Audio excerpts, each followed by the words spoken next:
In the year 2326, at the Hierarch mountain outpost in the territory of the Samhan Empire, the gang is frantically searching for someone. Hurry, chase him down. If he escapes, we're dead meat. Gene Shio runs for his life. What did I even do wrong? He couldn't understand. Why were they so dead set on killing him? Footsteps closed in from behind. Stop right there, Gene Shio. Shio bursts out of the dense forest. Suddenly, he coughs up blood. Damn it. My chest. It's acting up again. Shio collapses by the cliff. A voice calls out. Second Lieutenant Gene Shio. He speaks with a mocking tone. Are you having another seizure? Because you pushed yourself too hard trying to run away, right? First Lieutenant Jiang Yindong, the Hierarch mountain outpost platoon leader and a low-rank awakener, leads his squad to surround him. You piece of trash. You mana-rejected dying freak. They've backed Shio into a corner. You're out of places to run, Second Lieutenant Gene Shio. He angrily questions them. Why are you treating me so cruelly? Yindong laughs smugly. Are you seriously asking, or just pretending not to know? A mana-rejected freak like you should have disappeared like the trash you were a long time ago. He brazenly draws his sword. How do you still have the nerve to live to 29, only to be an eyesore to that person? Shio freezes. That person? Who? His hands tremble involuntarily. Could you be talking about? Hondamitsu. Yindong bluntly admits it. Even if she's just your stepmother, she's still your mother. Watch your mouth. He suddenly lunges forward. His speed is too fast for Shio to react. Yindong smugly declares, go to hell. The blade pierces deeply into his body. Shio is knocked backward. He confidently declares, Madame Mitsu's two sons will be the ones to inherit the Paiyu territory. He falls straight down the sheer cliff below. Yindong drops his final words. Farewell. One day, 300 years ago, in the year 2026, when a solar eclipse occurred, on that exact day, energy, mana, officially descended upon Earth. That tragedy completely wiped out 90% of humanity. The climate changed erratically, and cities began to collapse. And just like that, the entire civilization vanished into thin air. 3 centuries later, in the year 2326, the survivors adapted to mana and rebuilt the world. However, with the appearance of demonic beasts and poisonous plants mutated by mana, a new war broke out. As the war dragged on, a hierarchy based on mana compatibility was formed. Master, the demonic beast subjugation force. Awakener, possesses a facial tattoo. Mana adapter, physically enhanced, capable of combat. Mana harmonizer, ordinary citizens who can live in a mana environment. Mana rejected, bodies that reject mana. My father is a top-tier awakener, a master, General Gene Ingbang. As for me, despite being the eldest son in name, I am a mana-rejected dying a slow death from mana poisoning. A discarded piece of trash. A useless, incompetent eldest son. A parasite to the family. An object of ridicule. The one who killed his own mother. A terminally ill patient. I am Gene Shio. Shio laughs self-deprecatingly. I tried my hardest to reach the realm of immortality, but no matter how I look at it, this place doesn't look like the immortal realm at all. He clicks his tongue while sensing his surroundings. It looks like a bizarre combination of our clan's architecture and something incredibly grotesque. What is that thing? And where am I? A mysterious voice echoes. What in the world is this? Do you know where we are? Shio lies flat on the ground. He groggily opens his eyes. Am I not dead yet? He slowly approaches. Ju gently lifts Shio up. Stand up and let me get a good look at you. His eyes gleam with interest. The absolute poison demon, Tang Ju, the patriarch of the Sichuan Tang sect, the pinnacle of poison and hidden weapons. At the time when the demonic cult was annexing the martial world, he forced the cult leader, the heavenly demon, to self-destruct, with just a single handful of poison, becoming the absolute overlord of the martial world, and the one who shares the same soul as me. In my final years, while in secluded meditation to reach the ascension realm, his soul managed to connect with mine. Shio takes it all in. The moment they recognize each other, this man's memories flood into his mind. He speaks, dumbfounded. Tang Ju, are you me? Ju looks amused. So these are the memories of the stars. He briefly summarizes Shio's life. Gene Shio, right? You are the entity on Earth who shares a soul with me. However, despite having the exact same potential, You've been despised your whole life by the shackles of being labeled a man rejected. Ju comes to a conclusion. That's right. Now I understand. This place is our mindscape. He states firmly, I am you, and you are me. Ju says, accept all my experience and knowledge. He guides him. If you train according to them, you too will become the absolute overlord in your world. His mind is instantly shaken. All the essence rushes into Shio's head like a tidal wave. As the mindscape fades, he gives his final instructions. Use this power to live however you desire. Ju says his final words. I wish you the best of luck on your martial path, Gene Shio. He jolts awake, his entire body drenched in cold sweat. Tang Ju. Shio is stunned. That wasn't a dream. All of his knowledge is still deeply imprinted in my mind. His fingers dig tightly into the ground. Shio struggles to move. In order to survive, right now, he is filled with determination. The martial arts that elevated Tang Ju to the throne of Overlord. The thing that makes me stronger the more poison I consume. I need to comprehend the primordial poison divine art. Shio uses all his strength to cling to his life. Fortunately, there are plenty of poisonous plants scattered around here. He forces them into his mouth. Shio chews and swallows, trembling. If I want to keep living, I have to eat this. He outlines a clear plan. As long as I can convert the ingested toxins into internal energy and form a poison dantian, a poison human, the process gradually shows progress. I can restructure my body and end my fate as a rejected outcast. Shio burns with determination. I will survive at all costs, and I will make all of them pay. Starting with you, Jiang Yindong. The night forest is anything but peaceful. If he's dead, we need to see a body. Split up and find him. The Howling Wind army scours the area. Where did he go? Yindong loudly urges them. We're just looking for a corpse. Why is it taking so long? They shine their lights near him. Found Gene Shio. So he was here. How is this possible? He looks like he's still alive. Someone sharp-eyed notices. Wait, something's wrong with this guy's aura. They are dumbfounded. Is this a mana reaction? Gene Shio isn't using mana. He's gathering chi to accumulate internal energy. Yindong furrows his brows tightly. How could a former reject do that? Kill him before things get more complicated. Someone approaches with blazing killing intent. Shio twitches slightly. The opponent swings a knife at him. He instantly snaps his eyes open. Shio punches the guy, sending him flying. The whole squad is stunned. He is also dumbfounded. Is this internal energy? Shio gets excited. Excellent. If I have this power in my hands. He sits up completely. Then I can pay them all back. Shio smiles and greets them. Long time no see, huh? Yindong scoffs.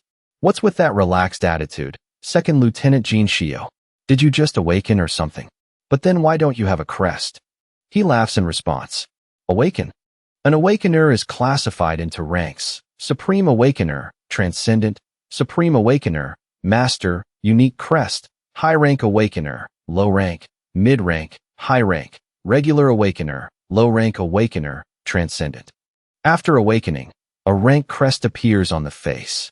Jiang Yindong is currently a low rank awakener. Compared to the martial world, he's just a third-rate martial artist. So there's nothing to be afraid of. Shio kindly asks, did you leave your last words? Yindong is provoked. What? You insolent bastard. He takes a few coins out of his pocket. Power surges through Shio's body. Everything you've done to me, I'll return it tenfold. He draws his sword. What's wrong with this guy? Did he go crazy from falling from that height? They all rush in at once. Let's see how you escape this time. Everyone charge. Shio channels power into his fingers. Even though this is my first battle in this body, my heart is strangely calm. He wonders, is it because of Tang Ju's memories? Shio analyzes. Even if mana rejects me, the path of the poison demon is still within my body. He burns with determination. I can definitely do this.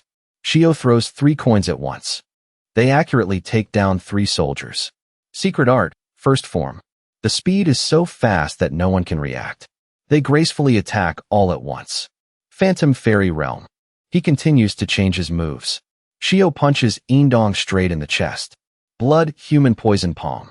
He is knocked back dozens of meters. Yindong's soldiers worry. Squad leader. He points his gun at Shio. Die. The muzzle is right next to his head. But Shio vanishes. He neatly dispatches a few more guys in the blink of an eye.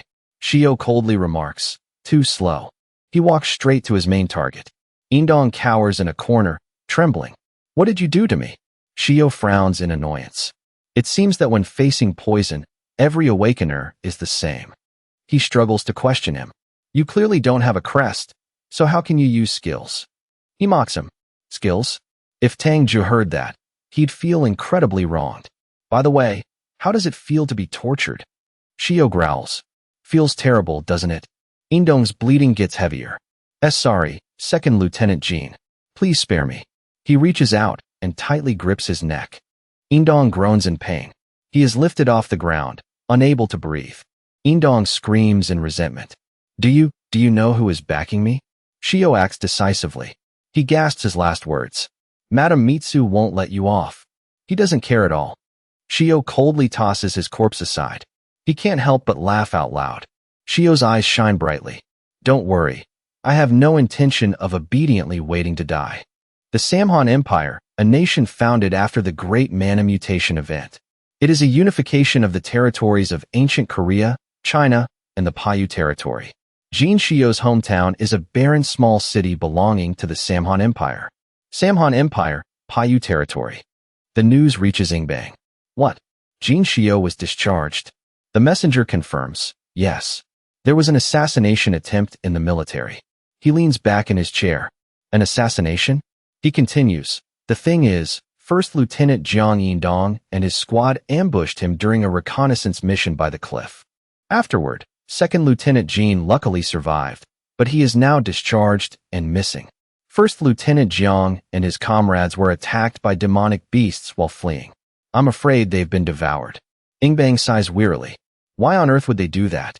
Has this been reported? Upon investigation, it was hired by a Japanese-born officer. His eyes light up. Japanese-born. Ingbang closes his eyes. Could it be Mitsu? Honda Mitsu, the daughter of a powerful Japanese family, and also the mother of Gene Taibang and Danshio, Gene Shio's half-brothers. In order for her two adapter sons to inherit Paiyu, she has always awaited Gene Shio's death. He's 29 and still hasn't died, so she got impatient? Is that why she asked her maternal family in the Kyushu territory to carry out the assassination? He calculates with a headache. He's just a short-lived child anyway. She just needed to wait a little longer. Although this matter is serious, Paiyu is currently struggling too much. We still need the support of her wealthy maternal family. Ingbang makes up his mind. I'll have to cover it up for her. He sits up straight. All right, I'll handle it later. You may leave. He obeys. Yes, sir. The door slams shut. Ingbang firmly believes that a former reject like Shio will eventually die from a mana outburst anyway. Living to 29 is already a miracle. He thinks while looking outside. Even though Mitsu's actions crossed the line, the successors will be Taibang and Danshio anyway. Turning a blind eye is still the best choice. Ingbang coldly decides. Missing, huh? Then we probably won't see him again. I won't go looking for him. Let him wander somewhere for the rest of his life and die. Demonic Beast Border Area, Mount Giri. Territory of the Samhan Empire. Shio is excited. You can even see Giri from here. He has a companion. Hey, Mr. Gene. Is this your first time seeing the whole view of Giri? Shio confirms. That's right, boss. I haven't been here long. Boss Wu smiles and asks. Oh my, then you probably don't know much about this city, do you? He is a bit awkward. Well, about that. 300 years ago, the free city of Giri was just a small city in Korea. But after being annexed into the Samhan Empire, it changed. Mount Giri now has many demonic beasts that need to be constantly eradicated, so the emperor chose Giri as a base and declared it a free city.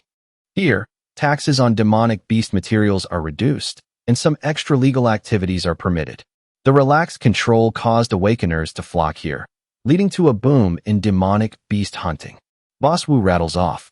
And so Giri became a wealthy metropolis, producing over 20% of the empire's demonic beast materials. Basically, it's a land of opportunity for those who need money. Shio is overloaded. Just keeping it short would have been fine. He warns carefully, but because of that, there are a lot of criminals, so you always have to be on guard. He takes in the information. Thanks, man. Boss Wu enthusiastically answers. If you have any questions, just ask me. Now let's keep moving. Shio thinks to himself. He talks a lot, but he's a good guy. He even gave me advice. He ponders endlessly. Not long ago, after nearly being assassinated in the military, I was discharged, cut all ties, and went looking for a place to get stronger. And so I arrived here, the free city of Giri. The Empire's authority isn't high here, so my position in the family is unlikely to be exposed. Plus, there are plenty of poisonous plants and venomous demonic beasts here, making it perfect for my martial arts training. Martial arts is a word that is still very foreign to me, because it came from a serendipitous encounter when I shared a soul before death. The peerless poison demon Tang Ju, the one who shares my soul in the martial world, passed down his cultivation method, the primordial supreme poison spirit art, to me. Thinking about it carefully, didn't Hondamitsu actually help me out? Shio quietly calculates. Right now, I still lack the money and strength to be independent, so I'm working as a porter in Giri to grow stronger. Suddenly, Boss Wu calls out, "Hey, Mr. Gene." He suddenly asks, "Who do you think is the strongest in this group?" He smiles and replies, "It's hard to say." Boss Wu happily introduces, "See that female swordswoman over there? That's Li Hanyu, a professional regular rank awakener." Shio marvels. She looks so young. That's impressive. He secretly assesses, a regular awakener is one rank higher than a low-rank awakener like Jiang Yindong. Shio observes carefully. But why is her mana flow so weird? Suddenly, Hanyu's eyes roll back. She passes out. Everyone panics. Guli, it's the mutant three-striped mosquito. Don't let it bite you. He is momentarily stunned. A mosquito? Unjin acts very fast. Move aside, let me handle this. She quickly gathers mana into her staff. Unjin unleashes a powerful attack. Fireball. The destructive power is extremely fierce. Shio is dumbfounded, not understanding. Boss, why are they panicking? Boss Wu explains. If you get bitten by that mosquito, your mana will temporarily disappear. They have a prime example. In severe cases, you'll pass out like that. Many groups have been wiped out just because of these mosquitoes, so it makes sense that they're sensitive. He tries to look closer. This type of poison is similar to the one in Tang Ju's memories. Shio decides to approach. Should I try using the poison spirit art? He asks worriedly. Are you okay? Shio is surprised. The sturdy arms are also trembling. Damn it. This area obviously isn't supposed to have mosquitoes. They tell each other, Captain, we don't have insect repellent. Let's retreat. Guli is down too. I guess we have to, right? Suddenly, there's movement in the bushes. He startles and goes on alert. The captain shouts loudly. Entire squad, prepare for combat. What emerges is just a long-tailed horned rabbit. The lowest level demonic beast in the food chain. It breeds fast, so it's often used for experiments. They breathe a sigh of relief. It's just a white rabbit. He immediately makes a subjective decision. Phew, everyone can safely retreat now. Right after that, a sharp object slashes through. Both of them lose their heads in the blink of an eye. The whole squad can't react in time. Everyone panics as they realize. Orcs. An entire army of orcs has surrounded them. Unjin quickly decides. Damn it. I'll buy some time. Hurry up and take the injured and retreat first. Boss Wu calls out frantically. Mr. Gene. Shio is still treating Hanyu. He is very calm. Everyone go ahead. I'll stay behind. He helps Boss Wu hoist Hanyu onto his shoulder. Please take Guli with you, boss. He grumbles. Geez, whether you stay or not won't make a difference. Shio urgently pushes him. There's no time. Go quickly. I'll just provide ranged support. Boss Wu quickly acts. I'll be right back. Don't you dare die. He drops his gear. Got it. Don't worry about me. Shio immediately notices the anomaly. How strange. The movements of these orcs are very organized. Unjin unleashes an attack. Fire spear. Die. She startles as she realizes. One of them is charging toward the porters. Unjin spins around to change targets. She attacks very fast. Where do you think you're going? Unjin surrounds them. Wall of fire. Shio has to step back because of the heat. He startles and yells, Get down. She freezes, unable to react. Unjin is bewildered, completely unaware of the danger. What? Transition to the immortal realm. Isolated land masses floating everywhere. In a small pavilion in the middle of a lake, a lonely figure sits quietly. Ju ponders deeply. It's been exactly a month since I set foot in this place. If I hadn't met Gene Shio, things probably wouldn't have gone so smoothly. He recalls what happened before. The knowledge about the planet called Earth that I acquired was through the soul resonance process. At that time, my body was enveloped by an aura. That is what helped me reach a completely new level of enlightenment. And then, I should have foreseen all of this. His tightly clenched hands tremble slightly from restraint. This so-called realm of immortals is truly. Ju's face turns red with anger. His teeth are gritted tightly. Just look at them. They're like a bunch of lunatics, nothing more, nothing less. Seeing Sanfeng riding a sword in the sky, laughing heartily, Ju thinks to himself, whether they are founders of sects or legendary grandmasters. His inner thoughts judge them. They all act equally bizarre. What do I do now? Zhang Sanfeng just got knocked out.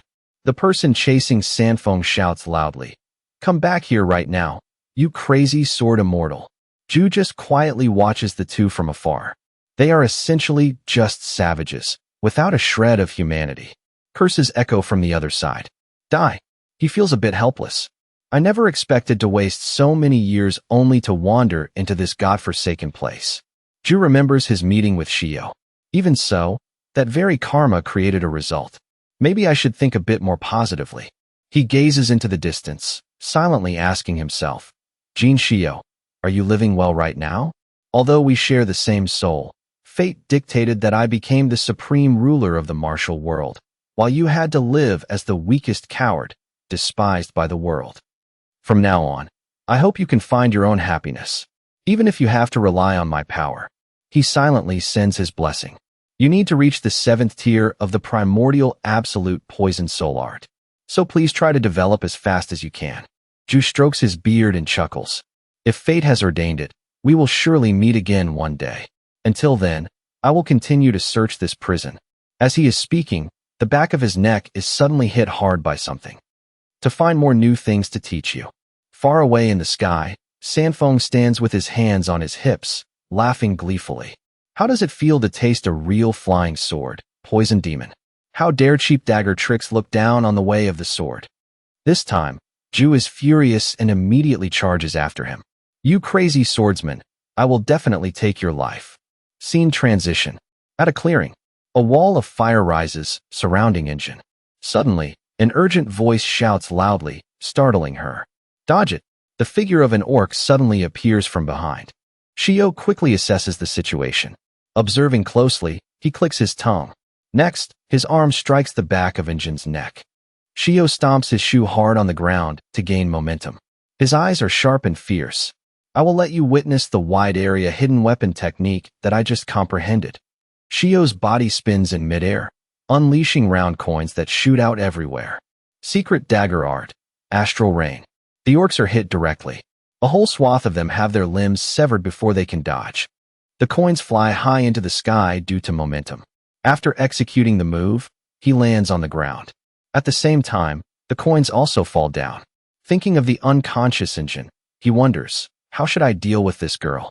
I was in such a hurry to save her that I accidentally knocked her out. In Shio's mind, the situation is very clear. Anyway, revealing my true strength won't bring any benefits. Even if it's a weak orc that anyone could handle, if a crestless porter can wipe them all out, people will get suspicious. This matter might even reach my father's ears. He walks away. Looking at the chaotic scene with those headless orc corpses, Shio tells himself, it's best if I leave here before someone shows up. At this moment, his expression softens a bit. It's strange when you think about it. Just a month ago, I was a reject eliminated for not having mana. And now I have to worry about people finding out about my abilities. My life has truly turned a new page since meeting Patriarch Tang. After that, Shio pulls out his waist pouch. I need to clean up the scene quickly before it's too late. He bends down to pick up the coins one by one. Feeling a bit lazy. Cleaning up after using hidden weapons is such a hassle. Having to pick them up one by one. Moreover, if you throw them away, they're gone forever, so the manufacturing cost is definitely not cheap. The pouch is starting to get fuller. I heard that from the 7th tier onwards, you can automatically retrieve hidden weapons. So I have to get stronger quickly. Why am I missing one? Shio stands up and looks around in a certain direction. Where could it have fallen? I clearly remember throwing it this way. Very quickly, he finds a very hard coin embedded in a nearby tree trunk. Found it. Suddenly, Shio notices a rather large, red mosquito nearby. His eyes immediately narrow in vigilance. In the next second, Shio grabs it tightly with his bare hand. As he slowly opens it, the mosquito is neatly contained within a pocket of chi. I've heard that this mutant mosquito species isn't found in this area. Shio suddenly thinks of Hanu and wonders, was it this mosquito that bit that girl earlier? The mutant mosquito in his palm twitches slightly. Shio looks down and observes. Once the venom of this mosquito species seeps into the body, internal energy will immediately dissipate. For awakeners, their mana energy will temporarily disappear completely. Unlike that place, here, this is an extremely dangerous lethal poison and there is still no cure. Because there is no antidote, there is no other way to prevent it than wearing protective gear. If only I could analyze the components of this poison. I could probably use Patriarch Tang's knowledge to concoct a medicine similar to an antidote. Of course, I would need to find herbs on Earth with medicinal properties equivalent to those in the martial world. There's no other choice. Thinking of this, Shio's expression suddenly becomes incredibly terrifying. I'll just have to taste it directly and see. As soon as he finishes speaking, he decisively pops the mutant mosquito into his mouth. From the outside, you can see Shio's atoms apple bob slightly as he swallows. Sensing the taste, he feels a bit more relaxed. Thank goodness. The components turn out to be quite similar. Shio's expression becomes intrigued. As long as I can find these herbs in the Giri area, I can make the medicine. I'm starting to smell money. This will definitely bring in a huge profit. He organizes his plan.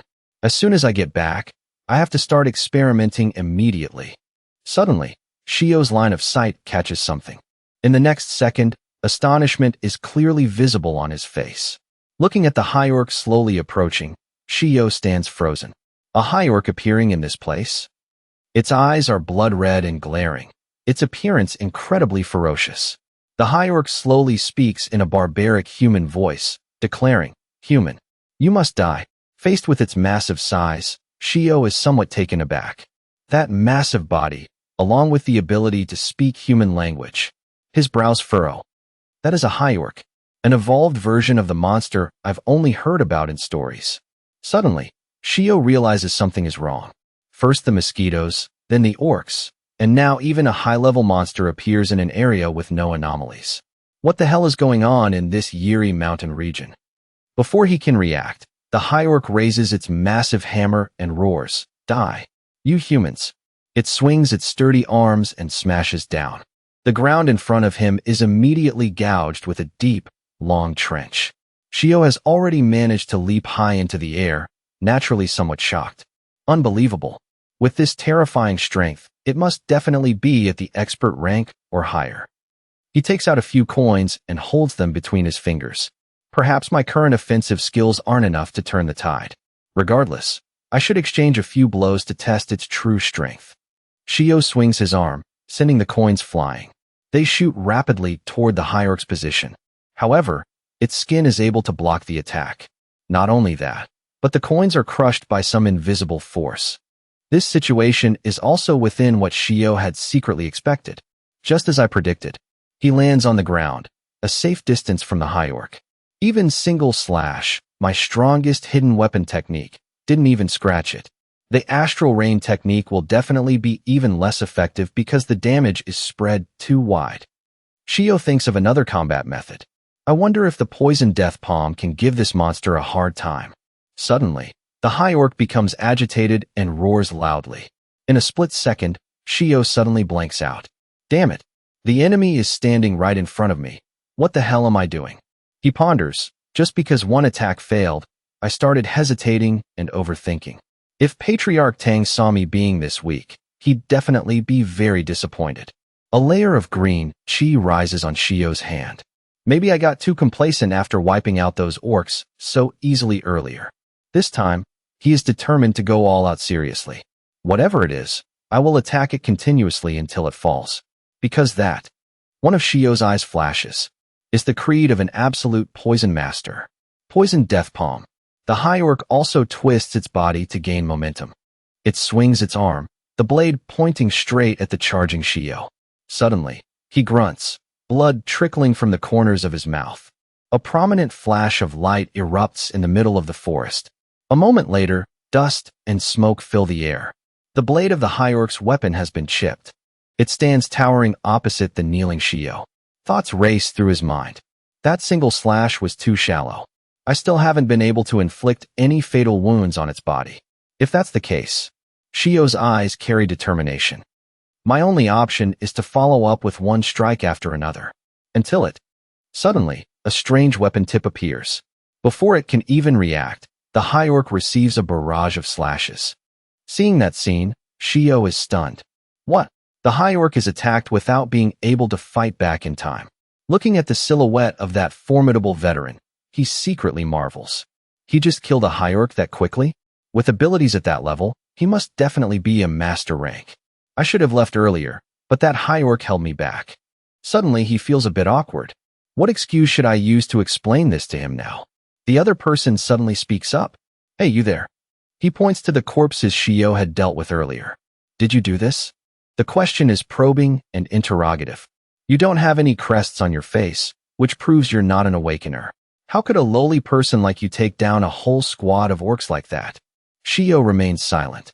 The man also appears cold and unapproachable. Standing committee member of Giri, captain of the Civil Defense Force, guild master of the Nogon Guild, Li Rongha. In his mind, he secretly calculates. That arrogant tone, that authoritative demeanor, and that master rank strength. He's clearly no ordinary person. I need to be careful with every word. So outwardly, Shio remains soft-spoken. Thank you for stepping in to save me. He intends to take the initiative to introduce himself first. I am. But suddenly, Boss Wu's group of 3 appears. Hey, Mr. Gene. Is everything all right? He smiles faintly. Boss, I'm fine. But he ignores him. Not you. I'm asking about that package over there. Shio just remembers. That package. Yes. Fortunately, this benefactor arrived just in time, so everything is fine. Hearing that, Boss Wu turns his head curiously. Which benefactor? When he sees Rongha, he is surprised. Is that you, Mr. Li? At this time, his 2 subordinates arrive beside him. Sir, please forgive us. We arrived a bit late. But Rongha just waves his hand. Forget it. Call the cleanup crew and pack up to leave this place. Boss Wu introduces him to Shio. Did you know? Giri is an autonomous city, so it's run by this self-governing council, not under the Empire's jurisdiction. Mr. Li Rongha here is one of the 3 standing committee members holding supreme voting power. He is also the head of the Nogon Guild responsible for security and a master rank awakener. He continues, porters like us all have to pay protection fees to this guild in exchange for safety. Rongha frowns, a bit annoyed. Hey, you've said enough. Hearing that, he suddenly realizes. Oh shoot, I slipped up and talked too much again. My sincere apologies, sir. Come on, Mr. Gene. Hurry up and thank him. Shio bows deeply and answers sincerely. Thank you for saving my life. I am Gene Shio, a porter who just arrived in Giri. Naturally, Rongha doesn't easily believe this. A porter? Are you trying to say you didn't kill those orcs? But he stubbornly denies it. How could that be? How could a hired carrier like me have the ability? That mage over there is the one who dealt with all those orcs. She kept calling me trash and you lowly commoner and stuff. Then she passed out from mana exhaustion. And then that hierarch suddenly showed up. At this time, his subordinate reports. Sir, we have secured the survivor. The cleanup crew is also on their way. We should head back. Rongha turns on his heel and orders. All right, let's go. Suddenly, he pauses slightly, remembering something. Oh, right. Rongha turns his head to look back, smirking. Gene Shio, was it? Since you're a newcomer to my Giri region, I'll give you a piece of advice. Don't cause any trouble. If we cross paths again in another bad situation. He lets out a loud laugh, directly warning him. Then I won't let you leave in one piece like today. Boss Wu is the one who replies. I understand. Have a safe trip, Mr. Li. After the person leaves, he breathes a sigh of relief. He finally left. Mr. Gene, you saw him, right? If you accidentally offend him, your life in Giri is over. So it's best to never cross paths with him. Shio isn't that scared just because of a few words. He looks a bit unapproachable, But is he really that bad? He just carries the title of security captain for show. But Boss Wu reveals more. Actually, he specializes in taking bribes from thugs and turning a blind eye. He continues, he only patrols a few rounds himself just to polish his reputation. Earlier, because we were in such a hurry, he arrived so suddenly. Otherwise, I would have told you to go somewhere else. Shio replies, I understand. Boss Wu still tries to advise him. A master rank expert is no different from a natural disaster. It's best not to get involved. Anyway, let's hurry up and carry our precious package down the mountain before it gets completely dark. Is the package really okay? He laughs loudly and assures him, of course it's still intact. While reaching for the briefcase, Shio ponders. To be honest, if that guy Li Rongha hadn't interfered, I probably could have handled it.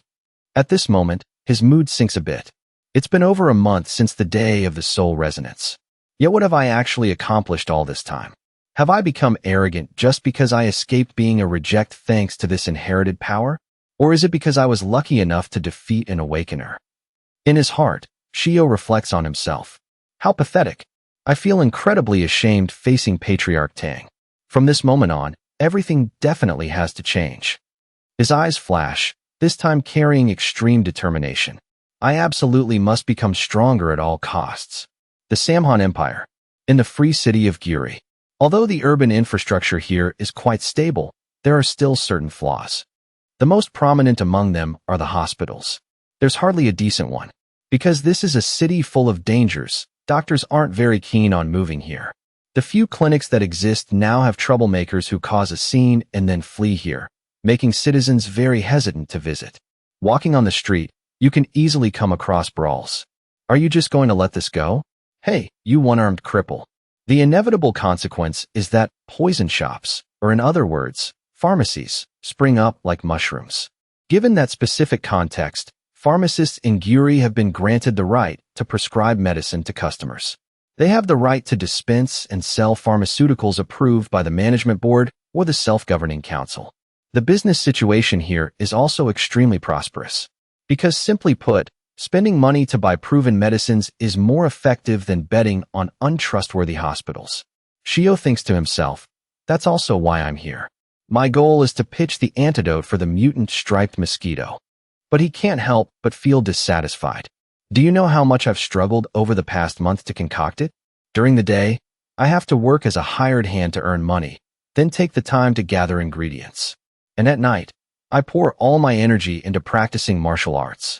The medicine extraction process requires extremely precise control, so reaching the 3-star level is mandatory. Of course, Shio has also received worthy results.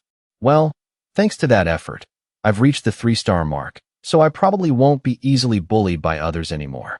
He looks up at the sky, telling himself, and as long as this deal is successful, I won't have to worry about money anymore. That's right, it's time for me to get rich. A moment later, the door is pushed open. The bell rings, signaling someone's arrival. The female clerk gently greets him. Welcome to the Bai family pharmacy. She follows the procedure and asks Shio, how can I help you today? Fast-acting hemostatic medicine? Or mana recovery medicine? But he asks back, excuse me, is the owner here? Hearing that, the saleswoman immediately turns with a surprised look. Shio maintains a slight smile, repeating once more, I'm not here to buy anything. I'm here to make a pitch. Her gaze immediately shifts to the man who is busy arranging things nearby. He covers his mouth and coughs lightly. Then, he politely introduces himself first. I am the owner of this place, Bai Hanbiao.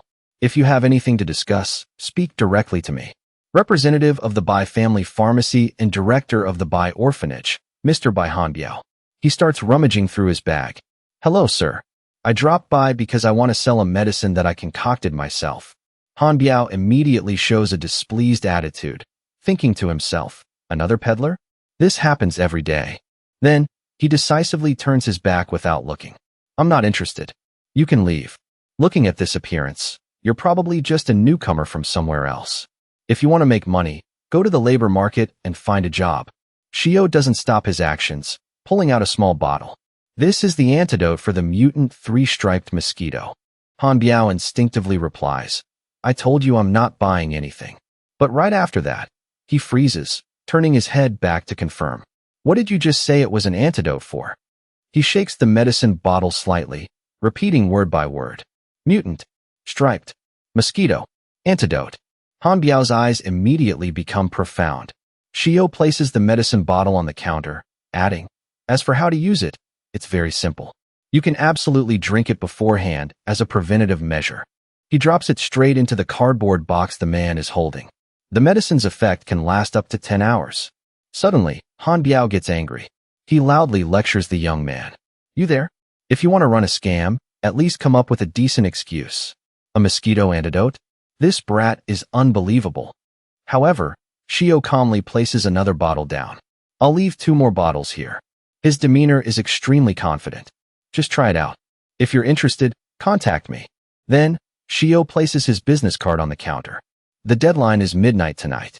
Gene Shio 010-0000-0000. After saying that, he turns and walks out the door, waving goodbye. If I still haven't received a response by then, I'll take it to another pharmacy. After Shio leaves, a strange silence falls over the pharmacy. Everyone looks incredibly confused. What the hell? Is that bastard crazy? A hand reaches out and picks up a medicine bottle, marveling. Wow, is this really a mosquito antidote? Gene Shio seems a bit interested in this thing. What do you think, Chairman Bai? Do you believe him? Gene Shio, raid team captain, official member, heavy drug addict, often called the addict. He just gives him a meaningful look. Han Biao doesn't seem too skeptical. Well, I don't know either. He takes the medicine bottle back from Gene Shio. Maybe we have to test it to know the truth. He recalls Shio's attitude earlier. Even the top pharmaceutical corporations of the Samhan Empire are helpless when it comes to a mosquito antidote, so I don't have much hope. However, his overly confident attitude makes me hesitate. The saleswoman cries out, Captain Gene, don't touch that. Gene Shio doesn't pay much attention. Come on, didn't he just say we need to test it? Hearing the commotion, Han Biao's eyes immediately scan over and see him pouring the medicine bottle into his mouth. He sternly shouts, Hey, you crazy addict. How dare you drink something that hasn't been verified? Gene Shio finishes drinking and casually wipes his mouth. He looks a bit dumbfounded. Huh? This is just filtered water. Han Biao also can't help but wonder. Just filtered water? He continues to press him. You're a professional drug user. You must have tasted all kinds of drugs, right? Can you really not feel any medicinal properties in it? But the answer is still, I don't feel anything at all. Gene Shio is very confident in his experiences. Just as the chairman said, I've tried many kinds of medicine. If this were really an antidote, I should feel some sort of energy. But this is simply plain water. Got my hopes up for nothing. Then, he straightforwardly tosses the empty medicine bottle into the trash can. Thanks to me, everything is clear now. He's just a scammer. Throw the rest of the bottles away to save space. Looking at the remaining bottle in the trash can, Han Biao has to suppress his hope. Sigh? So he's just one of those swindlers who show up every day? Gene Shio picks up his shopping basket and puts it on the counter. I'll pay for this. The saleswoman immediately asks, Are you heading out to hunt again now? He replies, Yes, my target today is catching frogs. I'm a bit late because I was busy testing that scammer's medicine. She quotes the price. The total is 3.25 million won. Gene Shio looks a bit helpless. Did the price go up again? It's ridiculously expensive. I'll pay it all at once. After paying, the saleswoman says goodbye again. Take care. He replies, I'm off. Bye, Chairman. Han Biao also calls after him, reminding him, hunt carefully. Meanwhile, his hand drops the other medicine bottle into the trash can. As expected, it was just a pipe dream. Concocting a mosquito antidote is truly a fantasy. Scene transition. In the forest, the sounds of fighting ring out. A white wolf opens its mouth and howls fiercely. The system displays a notification. Activated, fortify. Next is a groan of complaint. Why did a saber-toothed lynx suddenly appear here? Gaoya raises her sword high and shouts. She swings her sword down hard, saying to Gene Shio, Captain, the rear has been cleared. We need to retreat immediately. Gaoya reports her status. I've also been bitten by a mosquito. I feel like my body is about to be paralyzed. He fights off the monster while hastily replying, Understood. Just hold on a little longer. Once we take this thing down, it's over. Suddenly, Gene Shio's eyes spot something. Seeing mosquitoes flying towards him and landing on his face, he immediately turns pale with fear. Hey, a mutant mosquito? Noticing a bite mark on his forehead, Gene Shio starts to worry. This is bad. If I get bitten again here, the mosquito's venom will stack. My mana will completely dissipate, and my body will fall into a state of paralysis. Not only that, but he also worries about Gallia's current condition. If even I fall in this situation, the whole team will definitely be wiped out. Gene Shio gets frustrated in his helplessness. Damn it, my shield is weakening. Have I been poisoned too? Where did things start going wrong? We even equipped insect repellent suits because we knew this area was swarming with mosquitoes. Suddenly he remembers what happened earlier. That's right. A saber-toothed lynx suddenly jumped out right at the mutant mosquito hunting ground. In the blink of an eye, my insect repellent suit was torn to shreds. As the captain, I should have maintained a higher level of focus, but I panicked and got hit myself. After that, we were continuously bitten by mosquitoes and tried to retreat. But the lynxes blocked our escape route, forcing the whole team to fight to the death to find a way out. If only I could finish this thing right now, everyone would be saved. But to think it would end like this. Right at this moment, Gallia suddenly panics and cries out, "Captain, watch out behind you." At that moment, Gene Shio is also stunned, unable to react in time. Gallia screams with a worried face, "Captain, watch out." Gene Shio startles and freezes for a moment. Right then, the blade of a sword rushes towards him with the speed of the wind. Its tail turns into a sharp blade, piercing through the seemingly solid shield. The shield can't hold for more than a few seconds before shattering into tiny pieces. Gene Shio stands frozen in disbelief. How strange. Clearly, only my shield fortification skill was shattered, but my strength is still overflowing and my mana energy hasn't diminished at all. He suddenly remembers something. Could it be? A few scenes from the morning flash through Gene Shio's mind. Is that antidote from this morning really that miraculously effective? He stops his train of thought and calms himself down. I need to stay alert. Then, Gene Shio reaches out and tightly grips the hilt of his sword. He lunges forward without hesitation. If this antidote really works. His face is now full of confidence. I am fully capable of winning. The night sky is unusually quiet. The door suddenly bursts open. A figure steps inside, panting heavily. Director Bai. Hanbiao glances at the person and says, "We're closed for the day." Is that you, Gene Shio? Gene Shio rapidly states his request. The antidote. The antidote that the young man brought this morning. How much is it? Sell it all to me. However much is left, I'll buy every last drop. The next morning, at the Giri market, people are bustling and lively. The sounds of vendors calling out make everything even more vibrant. Cheap as a giveaway here. Saber-toothed lynx meat, excellent for men's vitality. Only 5 million won. Custom armor crafting from crustacean monster hides. Prices starting at 50 million won. Shio walks down the street, looking around and marveling. It's overwhelming. I used to only hang around Paiyu and Sirak Mountain, so I've never seen a market this grand. Everything here is truly sparkling and incredibly bustling. He can't help but admire himself. It was a smart move to take today off to rest. To create the striped mosquito antidote, reaching the 3-star realm of the poison spirit art was crucial. The concoctor needs the ability to control internal energy with extreme precision to extract the precious medicinal properties from plants and toxic flora. Perhaps because I poured too much effort into it, after leveling up to 3 stars, my body is in a state of overload. Right now, I need to rest to stabilize and absorb all those toxins. Earlier, at a cafe, Hanbiao eagerly proposes to Shio. Let's sign the contract quickly. I'll take all of this medicine. He, on the other hand, asks very calmly. They worked very well, didn't they? He reins in his emotions and happily replies. I must say, it's absolutely fantastic. This pharmaceutical will definitely create a revolution in monster hunting at Yuri Mountain. I'm so embarrassed that I didn't recognize a VIP at first, and even called you crazy. Shio interrupts the conversation. What did you just say? Hanbiao also shifts the focus back to the original issue. Oh, it's nothing. So what's the current quantity? Do you have enough stock to supply? He doesn't hesitate to give a number. Currently, I have about 60,000 bottles available. Hanbiao hesitates and wonders. What if we sell out of all of that? Shio chuckles and replies casually. Of course I can start producing more immediately. Hanbiao seems to have been waiting for just that and pulls out a contract. Excellent. This is the contract I've prepared. I propose an import price of 10,000 won per bottle, and we'll sell it to the market for 50,000 won.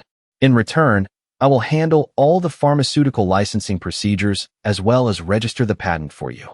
Shio can't help but think to himself, maybe I don't need to reveal that the actual cost to make a bottle is less than 100 won, right? But outwardly, he says very happily, these terms are very beneficial to me. With this first batch, I'll rake in 3 billion won. Hanbiao even goes out of his way to explain a few clauses. After deducting a 10% tax, the actual amount received will be 2.7 billion won. Shio is quite surprised by this. Only a 10% tax? Free cities really do have different policies. He picks up the pen, ready to sign, and says to Hanbiao, instead, let's do it this way. I'll sign an exclusive supply contract with you for 1 year at only 35,000 won per bottle. Hanbiao hastily tries to stop him. You don't have to force the price down that low yourself. Shio suddenly brings up another matter. Aren't you running an orphanage?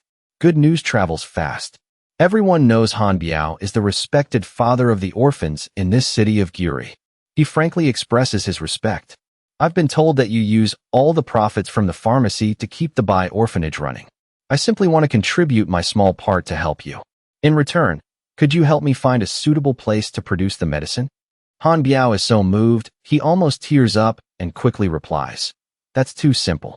I have an extremely ideal location for this. The two shake hands after signing the contract. Shio speaks first. So everything is agreed upon. I look forward to a happy cooperation with you. Hanbiao on the other side also answers sincerely, me too. It's an honor. After completing the signing of the Antidote contract and receiving a hefty deposit, I decided to drop by the famous Giri market to buy some more equipment while resting. Shio is currently strolling down the crowded street. A sudden call rings out. Hey, young man. Want to check out some weapons? He stops in surprise and asks doubtfully, are you calling me? The man immediately pitches his wares. That's right. My shop here is the best in this whole area. Don't bother going anywhere else. Just come in here and take a look. Rongyun flashes a handsome smile with his shiny bald head and replies, since you're a handsome guy, I'll give you an extremely preferential price. Shio's face darkens, wanting to run away immediately.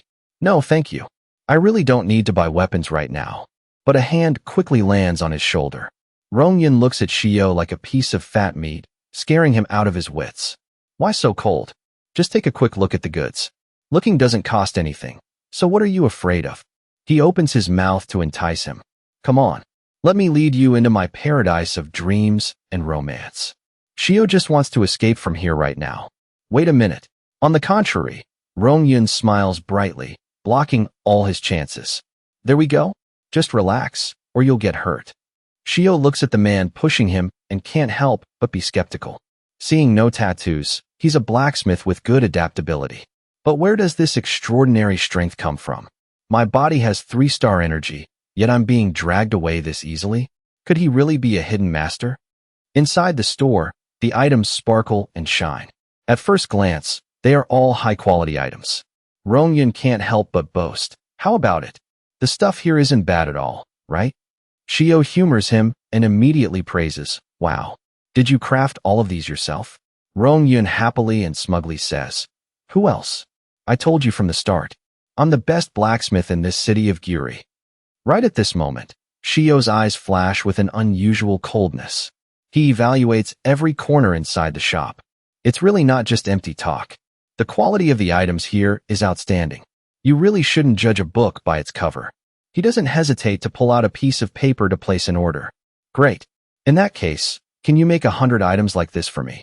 Rongyun reads through a few items on it and wonders, willow leaf flying daggers? What are these? They look too small to be used as throwing knives. Are you planning to use these yourself? He rubs his chin, studying it for a while.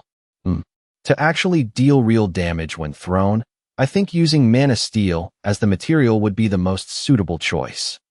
Shio smiles and gets straight to the point. Are you capable of crafting them?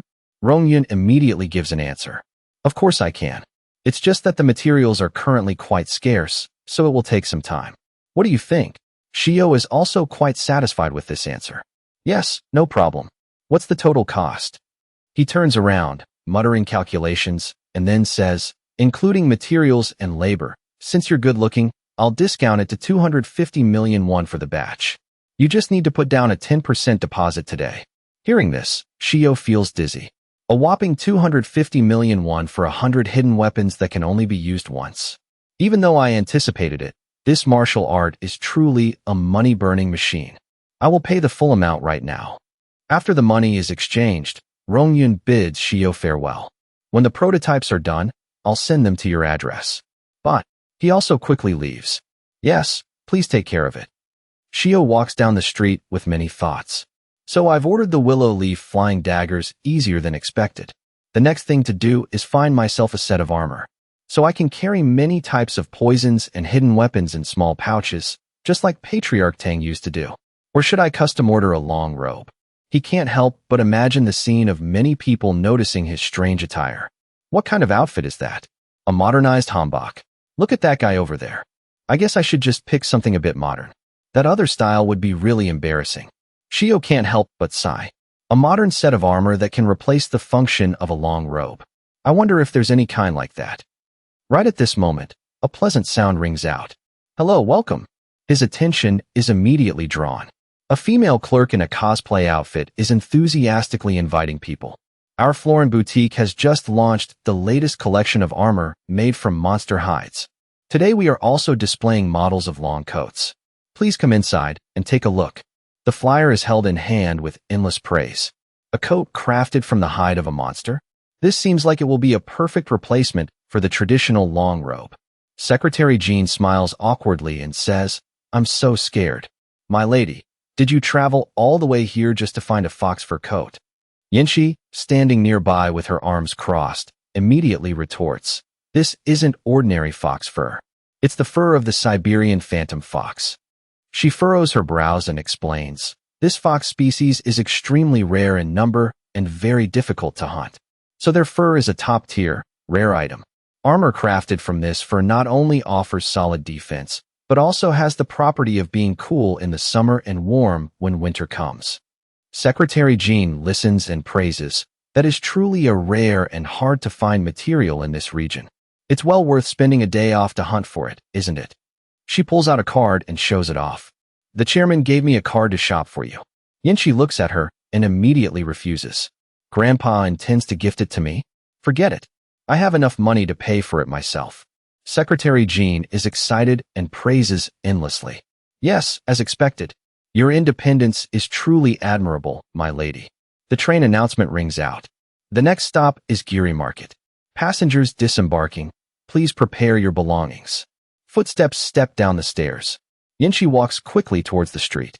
Let's head straight to that fashion boutique, Secretary Gene. I'm very eager to see it with my own eyes. Secretary Gene hurries after her. Yes, my lady. At this time, Shio's eyes notice something. Unjin continuously gives fluent advice. If we adjust the design of this coat a bit like this. Shio steps up and interrupts her. Hello, everyone. I was led in here by the person outside. Unjin stops her sentence after his words. Miss, please wait a moment. Secretary Gene pushes up her glasses and mutters. An uninvited guest? Don't tell me he's also eyeing this coat. Unjin flashes a bright smile, standing straight and greeting him very friendlily. Welcome to Florin Boutique. A second later, she sees Shio's face clearly and recognizes him. Wait, are you Gene Shio? The young porter from the other day, right? But Shio is quite confused that the person in front of him knows him. I'm not sure we've met. Unjin doesn't hesitate to recount. Do you really not remember me? It only happened about a month ago. I'm the female mage who was with the team when we were attacked by orcs. These words trigger Shio's memory. You still remember me? But what are you doing working here, Miss Mage? Unjin smiles brightly and replies, Actually, this is my main job. I only join subjugation teams as a part-time job when I'm free. It's so lucky to run into you here. I've been looking for you all this time.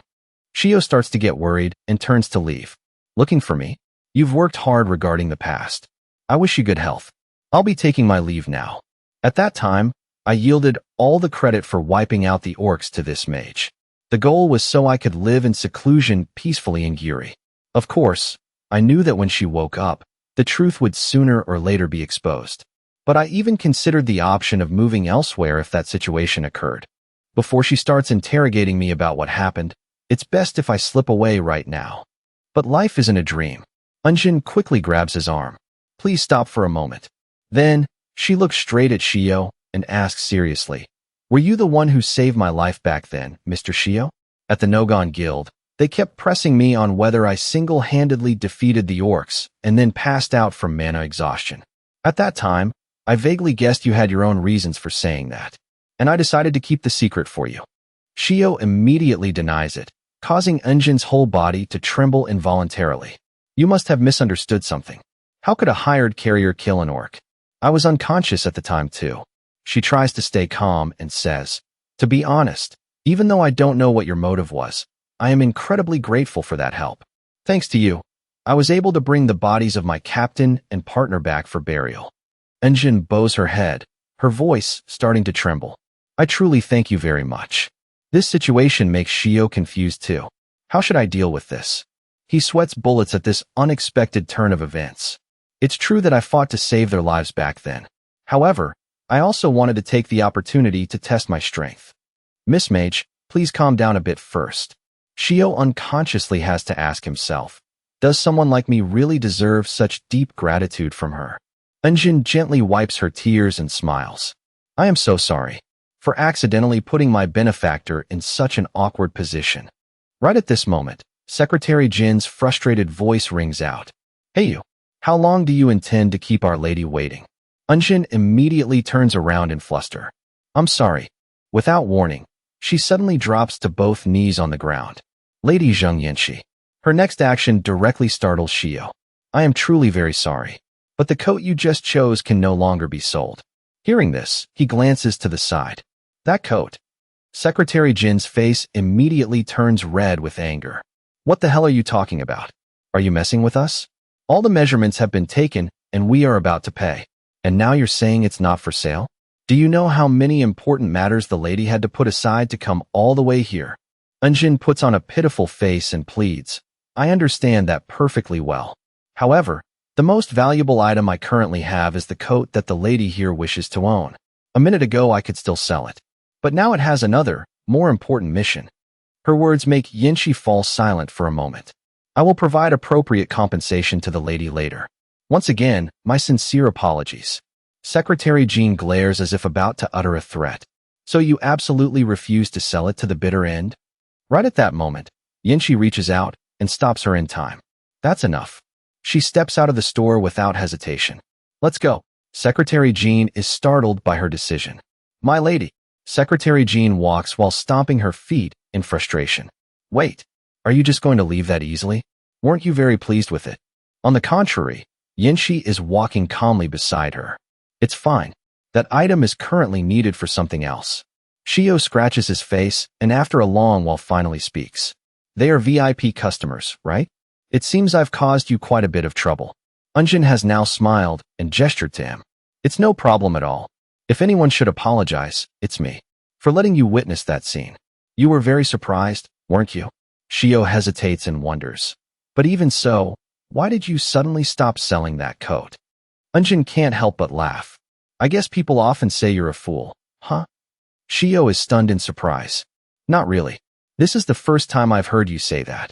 These words happen to surprise Unjin just as much. No way. It's obvious that even now you still haven't realized the issue.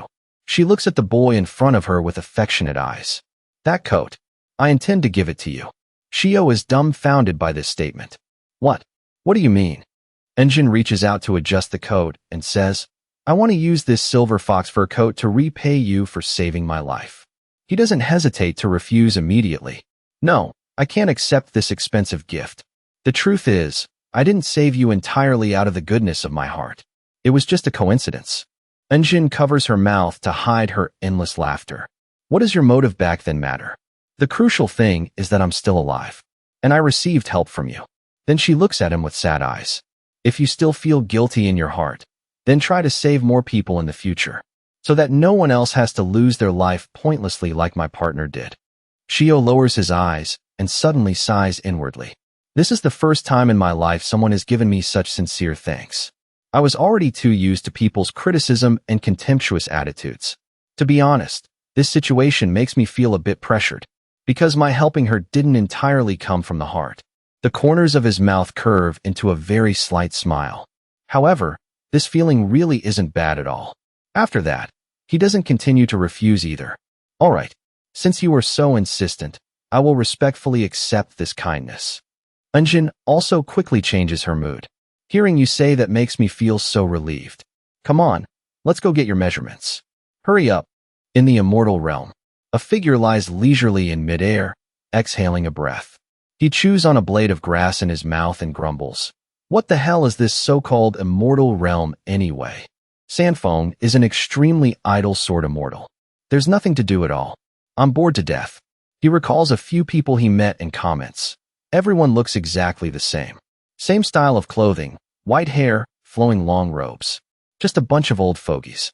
They say the accent colors on the robes are different. That old geezer said it himself. Seriously. Wait, I don't even have hair, do I? Sanfeng suddenly remembers something from his memory. That guy looked a bit different. That guy from the Tang sect also ascended here from the martial world, but he's the only one who stands out. He remembers Ju's appearance. For some reason, he started pursuing the styles of other worlds. All sorts of weird things. Trimming his beard neatly, and even personally sewing clothes I've never seen before. When he first arrived, he couldn't adapt. But could it be that he's gone crazy now? Or maybe in the martial world they called him a poison demon, but his true nature is a crazy demon? I'm so bored. Maybe I should ask that Tang sect guy to teach me how to sew clothes. He starts imagining in his head. If I change my appearance a bit, maybe life will be less dull. And to be honest, having two crazy people together will definitely be more interesting than letting him be crazy alone. Sanfeng automatically crosses his arms and nods. Decided then. I'll go find him right now. He reaches into his robe, wanting to take something out. If I bring this valuable gift, he'll definitely agree to teach me easily. Then, a large, round, juicy peach appears in his hand. A heavenly peach from the heavenly Tao of the immortal realm. In the city of Giri, right at the Bai orphanage. The deserted stairs look a bit desolate. Inside a room named B2F, a hand reaches down into the green liquid. Shio looks at the result with satisfaction. Excellent. The output is very good. Then he reaches out and touches a device on his arm. A second later, Shio's calm voice, mixed with a bit of joy, rings out. Yes, Mr. Shio. This is by Hanbiao. Hello, boss. The preparation of the pure solution is complete. Hanbiao, who is listening on the phone, is also relieved. Hearing that makes me feel much better. The stock in the warehouse is almost completely depleted. When can you send more over? These words make Shio on the other end extremely shocked. What? I just sent a batch yesterday. It's already sold out. He immediately explains. Rumors about the miraculous effects of the medicine have spread far and wide. People are flocking in droves. The situation is very chaotic. Hey you, how dare you cut in line? The hoarding situation is extremely serious. As soon as the goods come out, they disappear instantly. Gene Shio is directing the team in the store. Hurry up and pack more. The response is a few sparse voices. Yes, team leader. I told you, just grab everything. Shio finally speaks up to stop him. Wait. He offers an optimal solution. Put up a notice saying that the supply will always be stable. At the same time, limit each person to buying a maximum of 2 bottles. Shio reviews his stock of medicine. In the long run, it's possible, but right now, that's unrealistic. Even if counterfeit medicines appear later, we can still switch to producing and selling something else. In his mind, he automatically adds the second half. I'm just saying that, but if they don't use the poison spirit secret art to manufacture it, no one can copy it. The person on the other end quickly agreed, I understand. I'll get right on it. But with this kind of explosive popularity, I'm afraid counterfeits will appear sooner than expected. Will that be okay, Taedu? Taedu answered calmly, it's fine. Just let it happen. Beck Hampio replied, then I'll try to hold out by regulating the sales volume. I'll leave the delivery to you. Just then, Taedu suddenly spoke up. Wait, boss. When is that packaging machine going to be installed? He glanced at the mountain of medicine in front of him with a weary sigh. Lately, Bottling has been taking up more time than production. I had to bottle 20,000 of these by hand today alone. Do you have any idea? I haven't had time to even go back to my dorm all week. The man on the other end chuckled and replied, I know. I'll take care of it soon. Elsewhere, a sweet voice rang out. Big brother, don't go in there. They say it's haunted. The person with her immediately retorted, shut up. What kind of ghost would be in here? I told you, there's a beggar squatting in there. I'm definitely going to kick him out. The adorable little girl had a worried look on her face. But what if it's a real ghost and not a beggar? The boy turned to reassure her. It's not. It's just some bum who took over our secret base. Just then, the closed door creaked open on its own. The door's opening. The darkness within was gradually revealed, along with strange purple smoke. Tae-do stepped out with a sharp expression, carrying several crates of goods. He tilted his head, and combined with the bizarrely smiling mask, he said, hello. This image instantly scared the two children out of their wits. The boy who had been so brave moments ago was now the first to run. It's a stinky ghost. Behind him, the terrified little girl chased after him. Brother, wait for me. Tae-do took off his mask, feeling helpless. That really hurts. I just finished a ton of hard work packaging and stepped outside, only to be called a stinky ghost. He then raised his hand to his nose and sniffed. It's true I haven't showered in a week, but could I really smell that bad? An image of a tear-streaked face flashed through Tae-do's mind. Mr. Kim, please help me. Someone just quit halfway through. Could you please take their place? He let out an inward sigh. Still, what should I do? To make my appointment with Boss O, I have to leave right now. Or maybe I should risk taking a quick shower and be a little late. Just then, a voice called out from in front of him. You're Kim Tae-do, right? A pair of legs and high heels stepped in front of him. She glanced at a crate behind him and the two children from before, saying, I've heard about you from my father. He said you're in the Antidote business with him. Tae-do confirmed. Yes, I'm Kim Tae-do, and you are? She looked at the young man before her and introduced herself. It's a pleasure to meet you. I'm Baek Seol-yun from the Baek Orphanage. Seol-yun lowered her eyes and explained, my younger siblings kept going on and on about a ghost in the basement, so I came down to check. Tae-do paused for a moment, then realized with a self-deprecating thought, a ghost. I see. Seol-yun held out the cardboard box in her hands and said, and I also came to deliver this to you. He smiled brightly as he took it. MX Weapon Shop. Is this the prototype? I really needed this. Thank you so much, Miss Seol-yun. His smile made Seol-yun blush. Well then, I hope you'll continue to maintain a good relationship with my father. Then, she took her siblings' hands and turned to leave. And remember to stop by the first-floor bathroom to wash up before you go. Let's go, kids. Tae-do politely said goodbye. All right, goodbye. He quickly opened the box to take a look. Whoa, is this a note? Tae-do couldn't help but smile as he considered it. I should probably read this before I shower. The willow leaf flying dagger of this era. I have high hopes for this. In his mind, he saw an image of Jong-un pouting cutely. Hey buddy, this is just a sample. Give it a try and be sure to give me feedback if anything's off, okay? The memory automatically playing in his head made him so angry and embarrassed that he hastily tore up the note. Then, Tae-do reached in and took out a few items to inspect. He was quite satisfied with these weapons. At the very least, this looks pretty good. The sharpness and sturdiness are flawless. Tae-do casually performed a few basic moves. Since this willow leaf dagger is so well made, he put the weapon inside his coat with anticipation. I'm now looking forward to the finished coat more than ever. Previously, Eun-jin had given him her one-of-a-kind coat. I'm giving this to you, no charge. I'll call when it's done.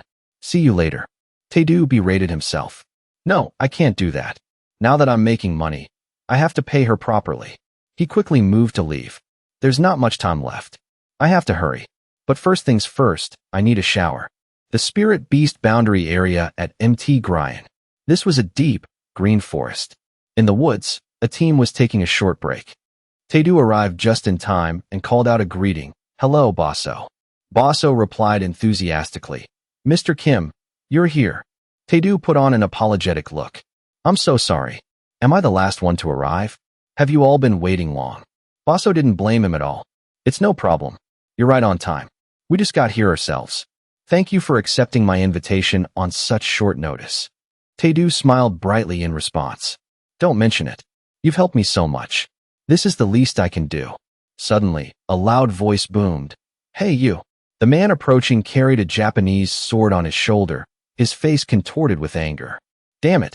Don't you even have the decency to come over and apologize? Dong-suk shot an unfriendly glare in their direction. Look at them acting all buddy-buddy. What is this, some kind of social club? Raid team member, Dong-suk. Kong Won-jun, novice rank. Tae-do, not to be outdone, retorted. You're way out of line. I wasn't even late for the appointed time. Why should I apologize? The man immediately put on a thuggish, threatening expression. Look at this little punk. He dares to talk back? A porter without even a tattoo must be a total nobody. Where'd you get the balls to act so high and mighty, huh? Maybe I should give you a few cuts before you learn to open your mouth and say, I'm sorry. Huh? Killing intent radiated from Tae-do as he assessed the man before him with an unfriendly gaze. How annoying. What's wrong with this guy? Is he trying to pick a fight on purpose? I really want to kill him. Now I get why I had to come here to replace someone else. No wonder everyone ran for the hills. At this point, Baso had to step in to calm him down. Mr. Kim, I'll compensate you later. The penalty for breaking this contract is huge, so we can't let this fall through. Even if he's deliberately provoking you. Please, just bear with it for my sake. Dong-suk, emboldened, pressed on with his taunts. What's wrong? Scared now that you've seen my blade? Why aren't you running your mouth like before? Tae-do gritted his teeth in anger, but humbled himself. Fine. I'm used to this. I'll just endure it one more time. I'm sorry. A voice cut through the tension, preventing it from escalating further. Won-jun, that's enough. Let's move out before we're late. Dong-suk turned to leave, not forgetting to show off. Consider yourself lucky. I was about to gut you. Baso asked sheepishly. Are you okay? I'm truly sorry about that. Tae-do replied without anger. Yes, it's nothing. The team leader shouted. Everyone's here. Let's move out. Tae-do was startled as he looked at the team formation. What? We're going on a raid with just 7 people? Based on the scale of the raid Baso mentioned, we should have at least 15. He couldn't help but speak up. Excuse me, are we really going with such a small number? Even though the current trend is to downsize thanks to the mosquito antidote, this is still too few. The man, noticing his concern, replied, That's what they say. Today's hunting ground is the territory of the blade-tongued weasels. We used to need a large group because of the mosquitoes, but now with the antidote, we don't need to wear those cumbersome insect-proof suits anymore, so the numbers have been reduced. Then he held out a very familiar vial. I'm a little worried too, but with 2 novice-rank warriors, there probably won't be any major problems. Don't worry too much. Drink up.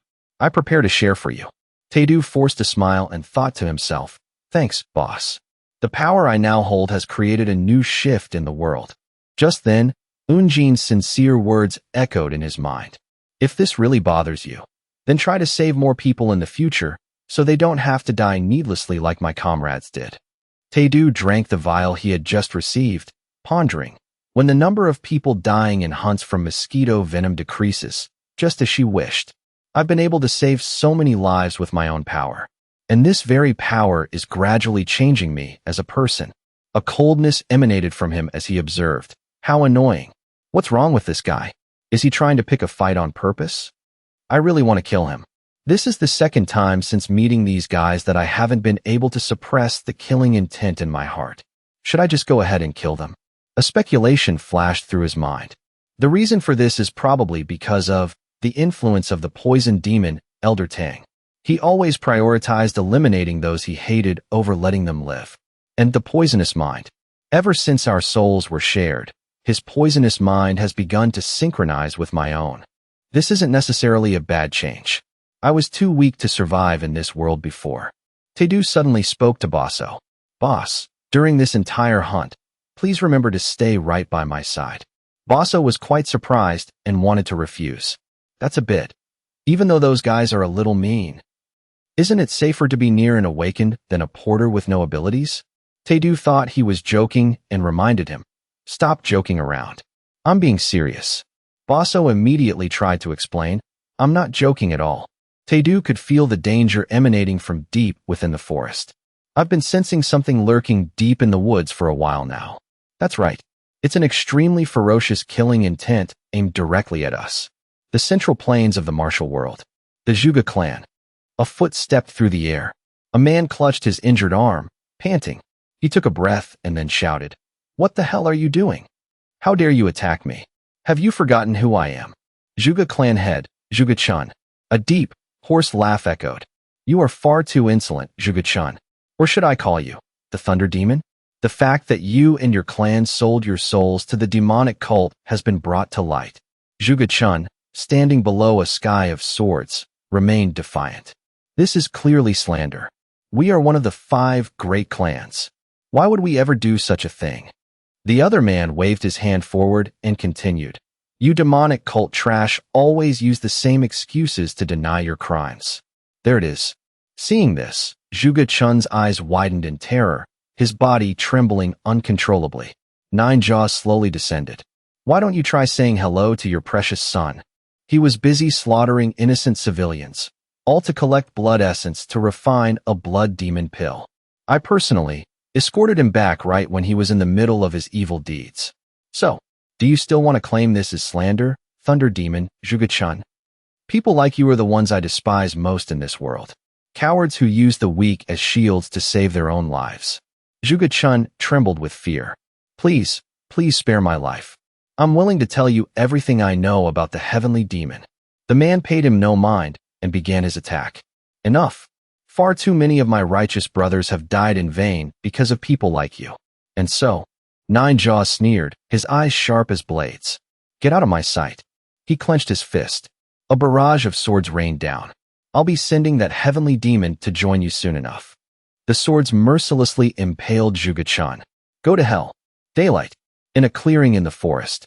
Without those cumbersome protective suits, even a pack of weasels is nothing to worry about. I was thinking the exact same thing.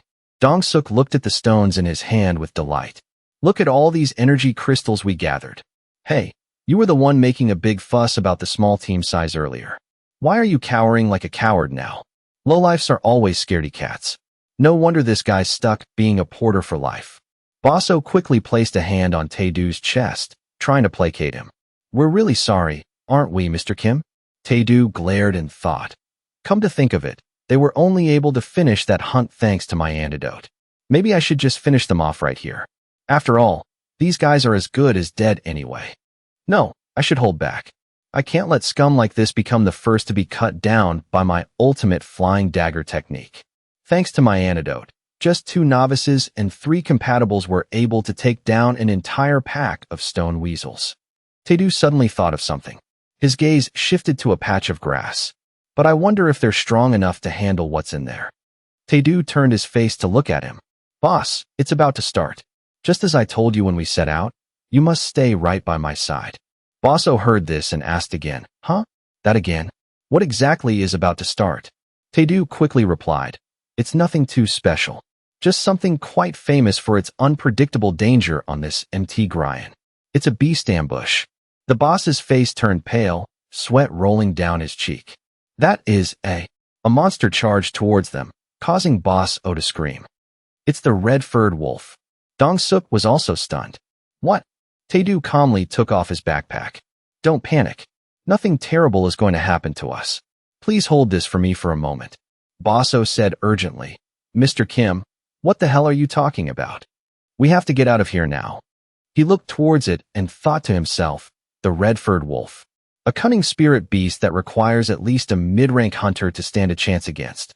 While Tae-doo was analyzing the situation, one of the group members was devoured.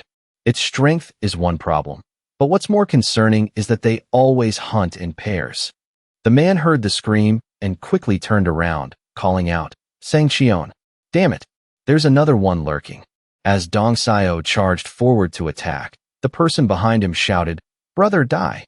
The wolf nimbly leaped back to dodge his slash. Dong Sio looked back in panic. It just dodged my attack? Damn it. Dong-suk, what do we do now? Give the order.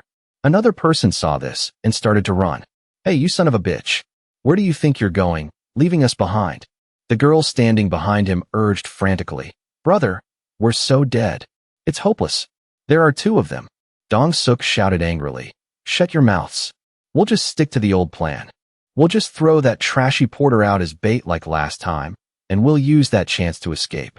Baso was still flustered, talking to Tae-do. Mr. Kim, can't you show us a little of what you can do? Anything at all. The situation is critical. You're our only hope. He reached into his clothes and pulled out a dagger. I'll show you right now. Tae-do quickly used his technique, throwing the dagger at the wolves. Secret flying dagger technique. Single point flash. A great gust of wind appeared instantly.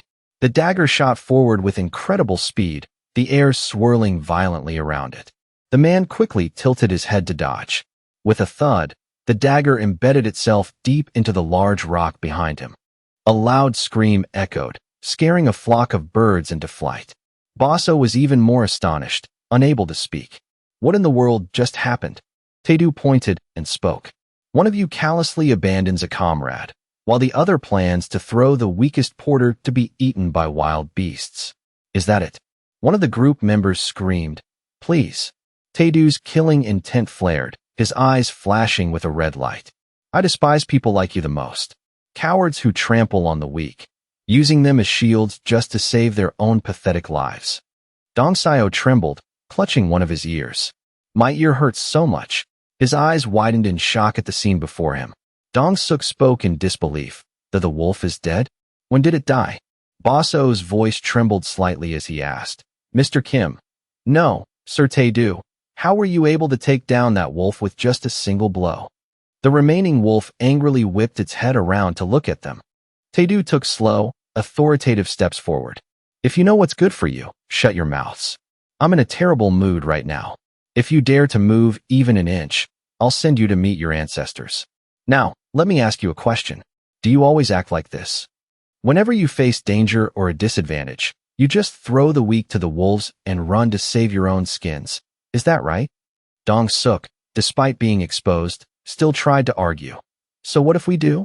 It's only natural for small fry like them to be sacrificed for the survival of an awakened. After hearing this, Tae-do replied softly. So that's how it is. Tae-do slowly glanced at him. Well then, perhaps you should all experience a similar feeling for yourselves. He quickly leaped up onto a nearby cliff. Tae-do scowled as he looked down below. Fight it. The two of them heard this and cried out in alarm. What? He sat with his legs crossed and continued. I've already taken care of one. The other one is your share. The man clutching his wound struggled to his feet. What kind of nonsense are you spouting? Do you really think you'll be fine after daring to touch an awakened? The girl behind him screamed. Please. Instead, please just kill it for us. I'll pay you whatever you want. You're so strong. The man angrily turned to her. Shut your mouth, you crazy bitch. A gust of wind quickly slashed past both of them. Tae-do spoke coldly. Since you don't seem to understand human language, I guess you don't need those hands anymore, do you? Let me repeat myself one last time. I'm just a porter. You're the warriors. Where did all that sky-high confidence you had when hunting the weasels go, huh? So, fight for yourselves. Tae-do's sharp gaze looked down. You will fight. Dong Suk clutched his arm and looked up, asking, What? You think we'll just obediently listen to you? Hearing this, Tae-do said, It seems you people have other plans. The man gripped his sword tightly and shouted, Damn it. Scatter. Before he could do anything, Dong Suk was struck hard in the face by the wolf. His head was instantly separated from his neck. The other man clutched his body, trembling. My ear. You porter. I'll definitely kill you. The wolf quickly reached him and opened its slobbering mouth. With a single gulp, it swallowed the man whole. What are you standing there staring at? Run. The wolf, its eyes filled with bloodlust, chased after them. The girl was frozen stiff by the sight of its sharp fangs. Before she could say a word, the wolf lunged and tore the person in front of her to pieces. Its body was now shrouded in a murderous aura. Its cold, red eyes scanned the surroundings. The wolf growled, its mouth dripping with saliva. Baso, standing below, called out in fear, Sir Kim. That monster is coming towards me. Tae-do sat above, his expression grim. If you had left earlier, I would have let you live. You must have gotten more confident after easily dealing with a few pieces of trash, huh? I already showed you the difference in our power. With a whoosh, he leaped from the cliff. If you want to die, then I have no other choice. Tae-do held out his hand, unleashing his power. Then you will have to die here. A surge of power rushed towards the wolf. Blood poisoned double palm. A loud explosion rang out. Rocks and leaves flew into the air. A pillar of light shot straight up into the sky. Basso was once again stunned. He doesn't have a tattoo. I thought at most he was just a compatible pseudo-awakened. I never imagined he'd be this strong. Why would someone like that be working as a porter? Could it be that Mr. Kim was the one who defeated the orc last time, not that mage? He clearly said the mage did it. Was he lying to hide his true strength? Tae-do calmly dusted himself off. After being cooped up making medicine for so long, it feels refreshing to get some vigorous exercise. The boss was lost in thought. And what about me? The one who witnessed this entire scene. What's going to happen now? Tae-do walked over and asked, "Boss, are you okay?" Basso suddenly knelt down and begged, "Please spare my life." "What?" Tae-do scratched his head in confusion. "Oh my, why would I harm you, boss?" Basso held his head in his hands and looked up, asking, "Really?" Tae-do quickly added, "Get up. Are you hurt anywhere?" The boss stood up and approached Tae-do. "No, of course not. And even if I were in pain, I'd say I'm not." Tae-do held up his index finger. "That's a relief. Then, could I ask you for a favor?" The boss clenched his fists, his voice firm. "Just give the orders, sir. I'll do it right away." Tae-do's expression suddenly changed. "About what happened today?" Basso immediately became frightened again. "What happened? I didn't see a thing." The conversation quickly returned to normal. "Thank you. Shall we head down now? Let's hurry." Blood-soaked bodies lay strewn across the ground. Tae-do glanced back and thought, the monsters will clean up these corpses, won't they? Just like at MT Sirak. Man, the weather today is unusually cold. Even though I didn't kill them directly, I was the one who led them to their deaths. Yet I don't feel a shred of remorse. As the peerless poison demon, Lon Kim Tae-do, I will destroy anyone who dares to use the weak as a shield to save their own life. At the headquarters of EG Pharmaceuticals, inside Gu City. Inside the meeting room, a hand slammed down on the table. "How is this possible? Our revenue has been cut in half. It's all because of that Kim Tae-do and Beck's pharmacy. Ever since that antidote was released, everyone has been flocking to Beck's pharmacy, and while they're there, they buy all their other medicines too. We're just sitting here chasing flies. Damn it. We should have wiped out that general store of a pharmacy long ago." The man looked up and spoke. "Everyone knows that. Ho Nam Bak, owner of Sagup Pharmacy. Among the 200 or so pharmacies in Gu, we hold 70%. The rest belongs to Jongwon Bio. Beck's pharmacy is the only one no one has been able to touch. You all know the reason why, don't you?" The other man retorted, "It's because of that damn self-governing committee. They always stop us from touching Beck Hampio because he raises orphans. It's ridiculous that we have to be wary of him." Lee Ho, owner of Giri Pharmacy. Nambak crossed his arms and sighed. "If you know that much, then stop whining and come up with a solution. Everyone's busy, yet you're acting like this, honestly." Lee Ho suddenly shouted, "What? You bastard." The man quickly clapped his hands to stop them. "Come on, everyone calm down. Why do you two always fight every time we meet?" Du Hunisio, executive director of EG Pharmaceuticals. "Stop probing each other. Let's hear the progress from each side. Aren't we all in the same boat? Our side at EG has failed." The two men immediately turned to object. Giri couldn't create a copycat drug either. Sagup is in the same boat. "I see. I heard Jongwon Bio was also unsuccessful." Nam Bak gritted his teeth and said, "We'll get it done soon. It's only a matter of time before it's resolved." Lee Ho slammed his hand on the table again. "Everyone knows that. But the problem is now. If we keep waiting like this, we'll go bankrupt." Hun Seo loosened his tie and sneered. "If that's the case, we have no choice.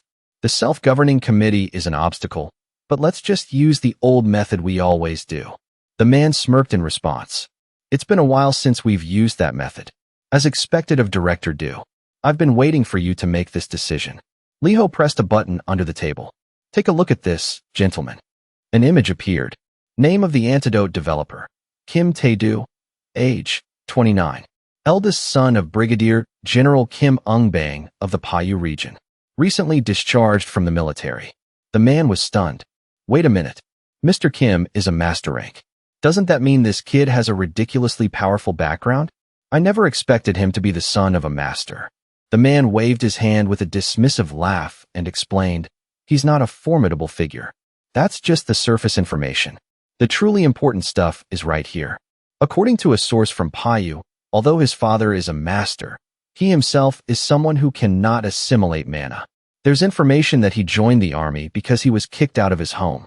His biological mother is deceased, and Mr. Kim's current wife is Honda Mitsu, of Japanese descent. She has 2 children of her own and is very keen on eliminating Kim Tae-do. Lee-ho laughed out loud and added, I see. A familiar scenario. He must have cut ties with his family then, right? Hun Seo's expression suddenly darkened. That's right. So I plan to meet with him first. Whatever Beccampio has promised, we can still seize the business rights if we offer a higher price. And if he refuses? Then we'll just proceed with the plan as always. It's been a while since we've seen some blood. The Samhan Empire. The Royal Army's Mountain Monster Defense Corps. Inside a room, a voice echoed out. Come in. The person, receiving the order, quickly entered. Sir, have you completed the investigation? The other person quickly presented a stack of documents. Yes, sir. I've obtained the information from the GU Self-Governing Committee.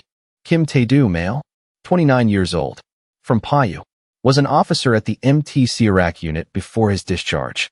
He is unable to assimilate mana. Jian looked down at the file. So he's Brigadier General Kim's son. I'd heard rumors that his children couldn't use mana. Previously, when the army requested a supply, we were refused due to a lack of stock. We had to give up because the emperor's decree made it difficult to interfere in Giri. But this is fortunate.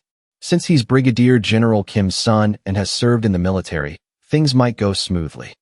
He ran his hand over the files on the table. If we can acquire the antidote, we can carry out a large-scale monster clearing operation before the next monster wave hits. They are father and son, aren't they? Unless they've disowned each other, we will definitely secure a supply. Lieutenant General Gene Shio, Master Rank, Commander of the Mountain Monster Defense Corps. Contact the Payu region immediately and tell them Gene Shio wishes to speak with Brigadier General Kim. In the Patsu territory, inside a luxurious room. Yes, I understand the situation. The phone was quickly placed back down. A voice came from a distance. Everyone has at least one innate talent, don't they? When did our little Tae-do learn these things? He was so frail we couldn't even send him to college. Prepare to go down to GU. I'll book the train tickets right now. Tae-do has so little experience in the real world. Now that he suddenly has a lot of money, he could easily be swindled by bad people. Bang rested his chin on his hand, his face an icy mask. Just leave him be. Mitsu, angered, put her hands on her hips. What? What did you just say? He turned his face away and replied, I said, leave him be. His name has already been removed from this family's register anyway. He left the nest a long time ago. She grew even angrier, but still forced a smile. You're unbelievable. The family register is one thing, but how can you sever blood ties so easily? Bang whipped around and shouted, that's enough. If you have any conscience left, then stop it right now. Conscience. Mitsu was startled and thought to herself, could it be? Did he find out that I had that person assassinated? Impossible. Well, even if he does know, it doesn't matter. Kang In-sung is dead, so there's no evidence left now. She gathered all her strength and shouted. Then at the very least, you should give him a call. Tell him to supply the army with the antidote. They've promised to help with your promotion review if you can persuade him. How much longer do you think my father in Kyushu will be able to support this Payu region? Even the Kuzu region is facing a lot of difficulties right now. We're already struggling with TP and Ticho's tuition fees. What will become of their future? Is Tae-do your only son? His hands clenched tightly. Then you go and ask Tae-do yourself. Bang glanced at her. I've already made it clear to you. I will not do it. Mitsu was rendered speechless, able only to grit her teeth in frustration. She turned and walked away. Fine. You can act all high and mighty and do as you please. I'll handle this my own way. The door slammed shut with a loud bang. Only then did the man relax. It's been months without any news. I thought the boy had passed away, but it seems he's living quite well in GU. Bang let out a faint smile. Seeing that he can live the rest of his life in a meaningful way, I feel at ease. At a market in GU, people bustled back and forth. Inside a luxurious shop, Neat rows of coats hung on display. Jin spoke up. Just as I predicted. She smiled faintly at Tae-do. This outfit suits you perfectly. He admired himself in the mirror and replied, Thank you. A coat crafted from monster byproducts. It's truly on a whole other level. I can't believe how light it is, yet it still provides high defense and can regulate temperature. I'm also very grateful that you dyed it gray to make it less conspicuous, just as I requested. The spacious storage compartments you added also make me very happy. Jin asked, puzzled. I'm curious what you plan to store that requires so many compartments. Tae-do, flustered, quickly replied, I just want to store some odds and ends. I can't accept such a valuable item without paying. How much do I owe you? No, this is the price for my life. So please, just accept it. But you gave me an item that another customer had already ordered. That must have caused you a lot of trouble. She smiled and held up her hands. If you're talking about Ms. Jong Jin-hee, it's fine. I managed to negotiate and sent her another item. He crossed his arms, deep in thought. Tae-do quickly pointed to another section. In that case, I'll buy all the merchandise from here to there. She was stunned and asked again, What did you say? He held up a black card and smiled brightly. These items will be perfect as gifts for the children at the orphanage, and it will also help increase your sales. Master Mage, if you would please ring up all of them for me. Jin crossed her arms in front of her, looking pleased. If you've decided, then I understand. I'll go pack them up. Please wait a moment. Tae-do watched her gather the items and thought to himself, she's definitely a completely different type of awakened from the trash I met before. She's a genuinely good person. The door suddenly opened, and the bell chimed. Do Huneseo stepped in from outside. So you're here, Kim Tae-do. I've been looking all over for you. The sound of his shoes clacked on the wooden floor. He approached with a friendly smile to introduce himself. It's a pleasure to meet you. I'm Do Huneseo, the director of EG Pharmaceuticals. Seeing him, Tae-do's expression suddenly darkened.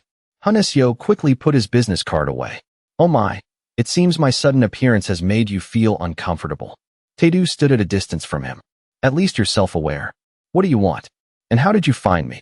Huneseo kept smiling and said, There's nothing in this city of Giri that our pharmaceutical association doesn't know. I'll get straight to the point. I want to ask you for a favor. I hope you'll supply us with that mosquito antidote as well. Tae-do let out a sigh and asked, Is this a request or a threat? The man shrugged and replied, For now, it's a request. Hearing this, Tae-do bluntly replied, I refuse. Huneseo immediately offered benefits to entice him. We will pay the full contract penalty for you. In addition, we will pay 3 times the price that Beck's Pharmacy is offering. Tae-do, looking displeased, turned away. I'm fine. I have no desire to become a traitor. Hearing this, the man quickly said, Then at least sell us the formula. I'll pay you 5 billion won. Tae-do didn't answer, instead asking a question back. If you were in my position, Director Do, would you sell it for such a paltry sum? Huneseo grew even angrier, gritting his teeth. It seems you still don't grasp the situation. It will be very difficult for you to do business peacefully in Giri if you continue like this. Tae-do calmly continued, Don't worry about me. I know how to take care of myself. Watch your step on the way out. Jin, seeing the two of them, asked, Don't you have a customer? Tae-do smiled at her and said, Just a door-to-door salesman. I've already politely asked him to leave. The man stepped outside and took out his phone. Stubborn bastard. You'll definitely regret this decision. The person on the other end quickly answered, Yes, boss. He glanced at his phone and gave the order. Let's get to work. Proceed as we always do. The outskirts of Giri City. At the construction site of Kim Tae-do's villa, piles of shopping bags were stacked on top of each other. He smiled cheerfully and held them out. Boss, I'm here. Beck Hampio heard his voice and turned to look. You're here? What are all those bags you're carrying? Tae-do explained as he walked over. Since you're always helping me, boss, please consider this a small token of my gratitude. I bought some clothes for the children. The man suddenly trembled, a tear rolling down his cheek. Hampio quickly took all the bags and thanked him. Mr. Tae-do, you are truly a living saint. I will never forget this kindness. From now on, I will definitely work even harder, I promise. Tae-do rubbed the back of his neck and replied, I'm glad you like them. Boss, thanks to you, everything is proceeding very smoothly. You've worked so hard, from purchasing the building to supervising the construction. Oh, right. I think I'll accept the offer you mentioned before. The man's face grew serious as he asked, "So you finally made up your mind?" Tae-do glanced over at Hampio. "Yes. The director of EG Pharmaceuticals came to see me today, and after meeting with him, I'm completely certain of my decision." The man suddenly realized something and quickly asked, "That bastard? Did he do anything to harm you?" Tae-do scratched his head and replied calmly, "No, he just made a few threats. Thanks to him, I remembered how badly you get treated when you lack power. Therefore, as you proposed, I will establish a pharmaceutical company. I look forward to working with you." Hampio stood with his hands on his hips and laughed heartily. Of course, Tae-do looked him straight in the eye and said, "Then I'll leave the rest of the construction work to you. I plan to be away for a while." Hampio was puzzled. "What did you say? Are you planning to go far?" Tae-do looked up at the sky. "Not really. Until the company is officially established, I plan to focus all my attention on researching and developing a few new types of medicine. The supreme technique, Primal Void Poison Spirit. This is the iconic martial art created by Elder Tang, the #1 master in the martial world. This martial art is a fusion of the Tang clan's basic internal arts, the 5 elements Qigong, and the essence of many other martial arts. Fire, earth, metal. The entire art is divided into 10 levels. Essence. It includes techniques such as Poison Spirit Creation, 10,000 Blossoms Dancing Rain, and Void Step. Next are Poison Body State, Simultaneous Qi Release, and Hidden Weapon Retrieval, Blood Butterfly, and the technique of Poison Force Dispersal. Flower Realm, Supreme, First Class, Second Class. Method of creating counterfeit drugs, and the skill of condensing toxicity. After surpassing the 10th level, the practitioner must rely on great enlightenment to unlock the Poison Spirit. Only those who have comprehended the Poison Spirit can perform the secret technique, 10,000 Blossoms Dancing Rain. A prime example is Elder Tang, who once used his poison hands to annihilate the Heavenly Demon, the leader of the demonic cult. From the book, Martial Arts History of the Martial Alliance, the section on the martial arts of Elder Tang. In the monster territory of the Gryan Mountains, a pillar of light suddenly shot up into the sky. Tae-do charged forward with his weapon, trying to regulate his breathing. Tae-do gripped the dagger in his hands tightly. He lunged forward and stabbed it forcefully into the center of the creature's face. The monster was quickly defeated and fell backward. Tae-do landed lightly on the ground and looked back. He let out a soft sigh of relief.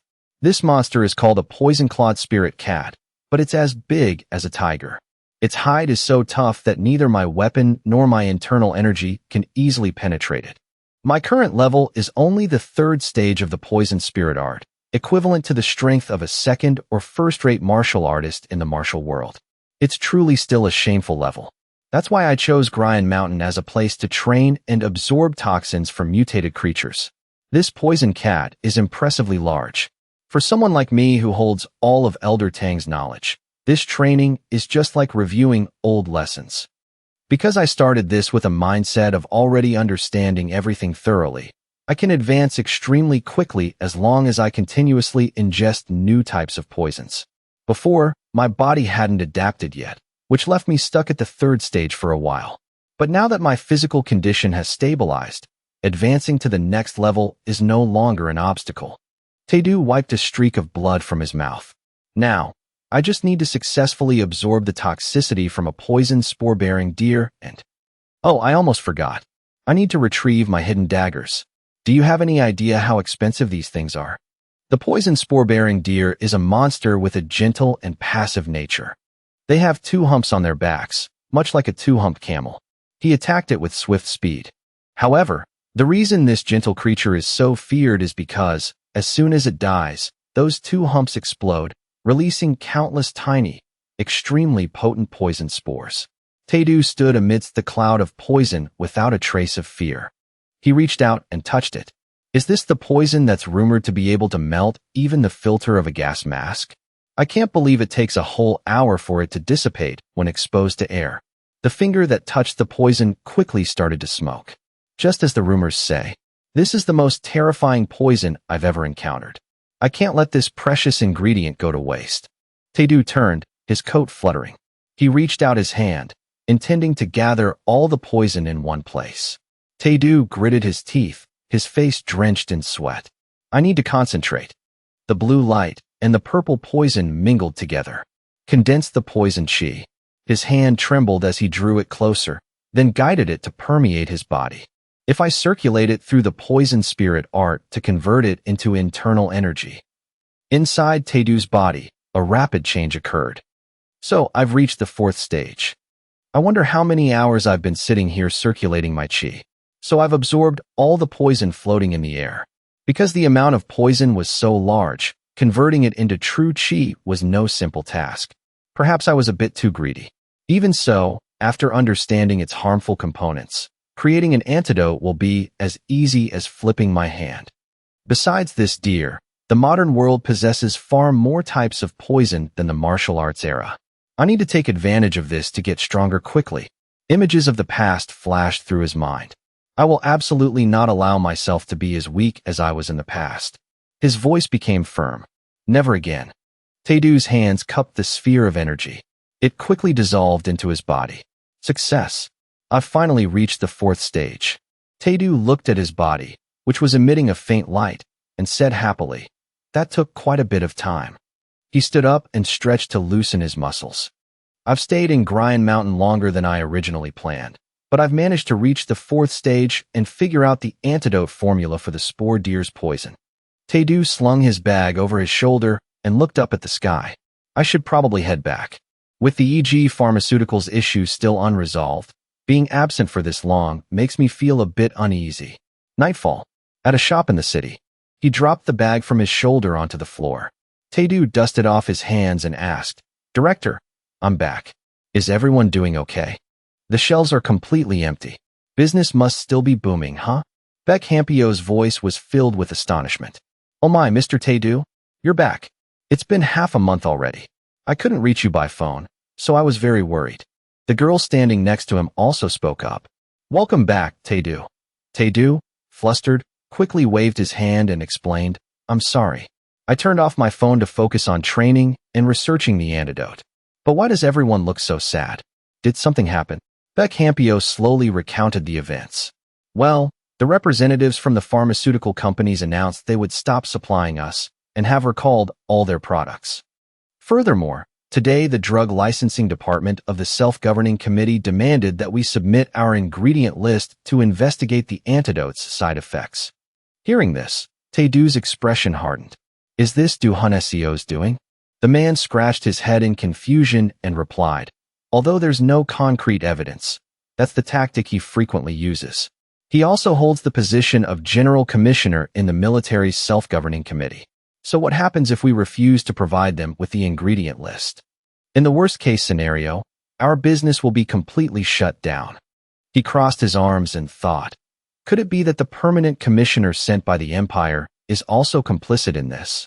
If we let them be, Duhun SEO's attack has probably just begun. The actions of that trash are just as I expected. No different from that damn ministry. However, in my dictionary, as well as Elder Tang's, the word compromise does not exist. I'll crush them first. Tae-do rubbed his wrist and spoke. "Director, let's confront them head on. If they want to threaten us, they should do it properly." Baek Hampio asked, slightly confused. "Confront them head on?" Tae-do smiled and explained, "That's right. They're saying our antidote has side effects, right? Then we'll temporarily stop selling it. Close the shop for me, effective immediately." The streetlights cast a glow on the cozy-looking house, with smoke wafting from within. There, the fragrant, rich aroma of delicious meat filled the air. And there was a line of people waiting to enjoy it. Tae-do ate politely in small bites, looking like a shy young maiden. But the flavor made him freeze in his tracks. This is truly a taste of heaven. Tae-do happily covered his face as if he had just seen paradise. So this is the taste of poison-spored deer meat, considered the #1 meat in the Samhan Empire. Because in the past, no one had a way to remove the toxins, so the carcasses were all wasted. The truth is, the Emperor has a monopoly on it, so even the wealthy can't buy it. I was truly wise to choose the deer antidote as my next product. This flavor is insane, beyond imagination. My initial goal was to prevent civilian casualties from the deer's poison during monster waves. However, with a taste this exquisite, anyone who tries it will soon become a slave to this spore deer meat. This is what makes life worth living. Everyone seems to be very pleased. Maybe I should start a side business selling deer meat? If I offer this dish to the emperor, who is crazy about spore deer, maybe he'll even take notice of my grandmaster-level swordsmanship. As everyone was enjoying themselves, a deep, hoarse voice suddenly spoke up. It turned out to be Hampio. Thank you, Taedu, for treating us to this precious meat. If the new medicine is another antidote, this time for the red deer, that would be truly extraordinary. However, is it really okay to just close the pharmacy without giving any response? I'm feeling very worried. You seem unusually calm. He leisurely ate while comforting him. Everything will be fine. Just trust me and be patient. Let's see who really loses out when I'm not selling any antidotes. The sun had risen, and the scene had changed. Gene Shio spoke loudly, looking at the still closed shop before him. What is this? It's been 5 days, and it's still not open today? He silently calculated in his head. I only have a few vials of antidote left. How am I supposed to hunt like this? Suddenly, 2 young men started talking. Hey, it seems those rumors are true. The person next to him asked directly, what rumors? The other man seemed to know a lot. About the side effects of the antidote.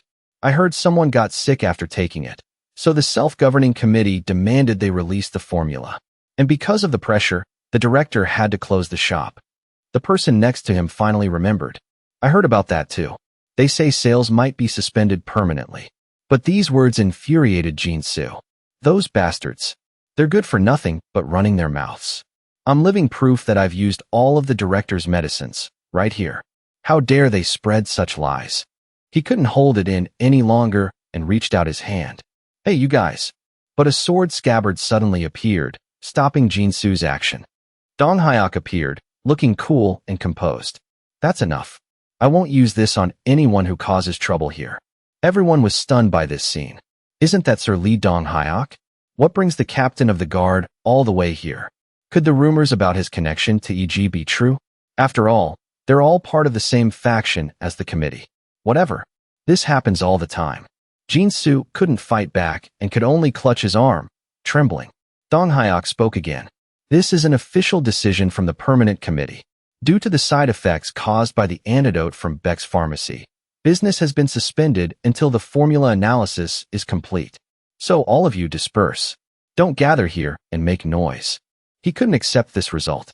This is ridiculous. I participated in the clinical trials myself, and I'm still perfectly healthy. How are we supposed to hunt without the antidote? Are we supposed to go back to wearing those old, cumbersome insect-proof suits? The first person spoke up, and everyone started to follow suit. That's right. I can't go back to those miserable times either. Just let them sell it. Or bring out the person who had side effects as proof for us to see. Is it because you're a master rank with a natural resistance to poison that you think this has nothing to do with you? Dong Hyuk didn't get angry, but instead sneered. Interesting. In a flash, that smiling face turned demonic and threatening.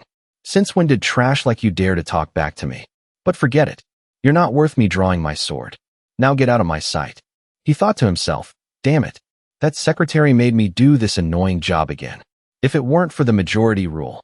The crowd had mostly dispersed, but Gene Shio still stood frozen in place. Looking at the empty space beside him, he thought with a sweat, I knew someone would show up. Dong Hyuk, seeing the other man still standing there, drew his sword. Hey you, the only one left here. It seems you find my words quite amusing. You must be pretty confident in your skills to be so bold. Gene Shio didn't dare hesitate any longer. He took off running without looking back. I'm sorry, sir. Dong Hyuk sheathed his weapon, still muttering, so annoying. Why do I always have to deal with this kind of nonsense? I don't care who sells the medicine, but that Duhanesio, I'll have to deal with him sooner or later. What right does he have to manipulate the permanent committee? Elsewhere, inside a luxurious white car, a soft voice was heard. My dear secretary. His face looked as if he were hatching a sinister plot. I, Duhanesio, am truly grateful that you were able to make that fearsome Lee Dong Hyuk submit. Even if he is a master rank, he's ultimately just one of the 3 members of the permanent committee. As long as Chairman Min and I are here, He can't do anything against the majority vote. His job is just to focus on maintaining public order as it is now. The person on the other end of the phone instructed, if we don't overdo it, he won't be bothered with these matters. He's all talk, just for the sake of our Giri. Shio maintained his friendly smile. Just as you say, Mr. Secretary. As long as that master rank knows his place, everything will be settled smoothly soon. We have also begun to implement the next phase. I will reward you handsomely, you can be sure of that. They won't last more than a week at most, unless money suddenly falls from the sky on their heads. Seen from inside was Dong Hyok, who had just handled the situation. The scene changed again. This time, it was the office of Lieutenant General Gene Shio. Jian asked in a serious tone, is that true? Tae-do explained seriously, proposal. That's right. We will supply 1 million vials of the drug to the Grind Mountain Monster Defense Corps. The price will remain at 50,000 won per vial. The total contract value is 50 billion won. The man remained silent, seemingly calculating whether the deal was profitable. To reintroduce him, this is the commander of the Grind Mountain Monster Defense Corps, Lieutenant General Gene Shio. Master rank. His eyes flashed with a dangerous purple light. 50 billion won. Tae-do was worried, not sure of himself. Did I offend him by selling to the military at market price? But the aide beside him said, it seems the commander is in an extremely cheerful mood. Looking at his face, Tae-do could only feign a response. I see. Jian suddenly spoke, but his tone was unusually soft. Selling at such a cheap price, will you have any profit left? Tae-do didn't expect the other party to ask that and froze on the spot, unable to process it. The man didn't wait for an answer and acted on his own. Hey aide-de-camp, can the Corps' reserve fund cover 50 billion won? The young man replied respectfully, reporting, Lieutenant General, that is entirely possible, sir. Jian didn't hesitate and sealed the deal. Then transfer half of that amount as a deposit right now. Tae-do didn't expect it to be so smooth. Please wait a moment. There's one more item in this transaction. The man asked doubtfully. Isn't the only item you're selling the mosquito antidote? Tae-do calmly said, I'm planning to establish a company soon, so I've recently researched a new product. With that, Tae-do took out a carefully wrapped piece of meat. As he sipped his tea, he said, please have a taste. Jian looked curiously at the mysterious object before him, wondering, what is this? As soon as he opened the wrapping, he became suspicious. Isn't this meat? Tae-do maintained his calm demeanor. Yes, sir. This is a special portion reserved for you, Lieutenant General. The man sighed, a little disappointed. I thought you were going to introduce a new medicine. But lately, I've been cutting back on meat to maintain my health. But Tae-do said, this is a dish that should be offered to His Majesty the Emperor. I'm certain he would be extremely pleased. It is the meat of the poison spore deer. These words completely startled the aide. You mean the deer whose meat is as succulent as a spring, rumored to have a divine taste? Tae-do casually nodded in acknowledgement. Gene Shio's expression suddenly became serious. You are truly a rare young man in this era. The army is in great need of talents like you. What do you think? Would you consider re-enlisting? The moment he heard the word re-enlist, Tae-do's face darkened. He silently plotted in his mind. Forget this contract. Maybe I should just take him out right now. The Grind Mountain Monster Defense Corps is the unit stationed at the most remote border of the Samhan Empire. The Corps' responsibility is to suppress monster waves and regulate their numbers. On my first day as commander in this remote place, I couldn't help but feel a sense of despair. Because in this border region, if we defend well, no one knows. But if we make a single mistake, we have to bear the full brunt of public criticism. But after all these days of waiting, fortune has finally smiled upon me. Although Gene Shio was asking himself, he couldn't hide the smile on his face. An antidote for the deer? Did he really do it? At that moment, the aide spoke up again. Reporting, Commander. The contract deposit has been successfully transferred. All of your instructions have been completed.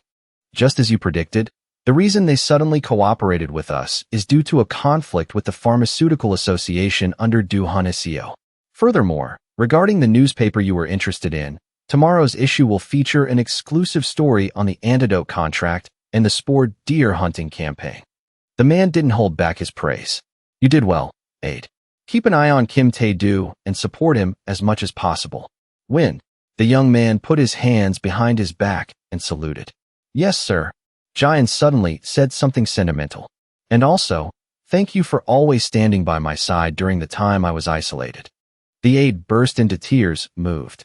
I'm so grateful that you finally understand my feelings. Oh, the hardships I've endured. The man called out seriously, Aide. The young man shouted, Here, sir. Commander. Jian firmly grasped the other's shoulders. Then he leaned in and embraced his aide.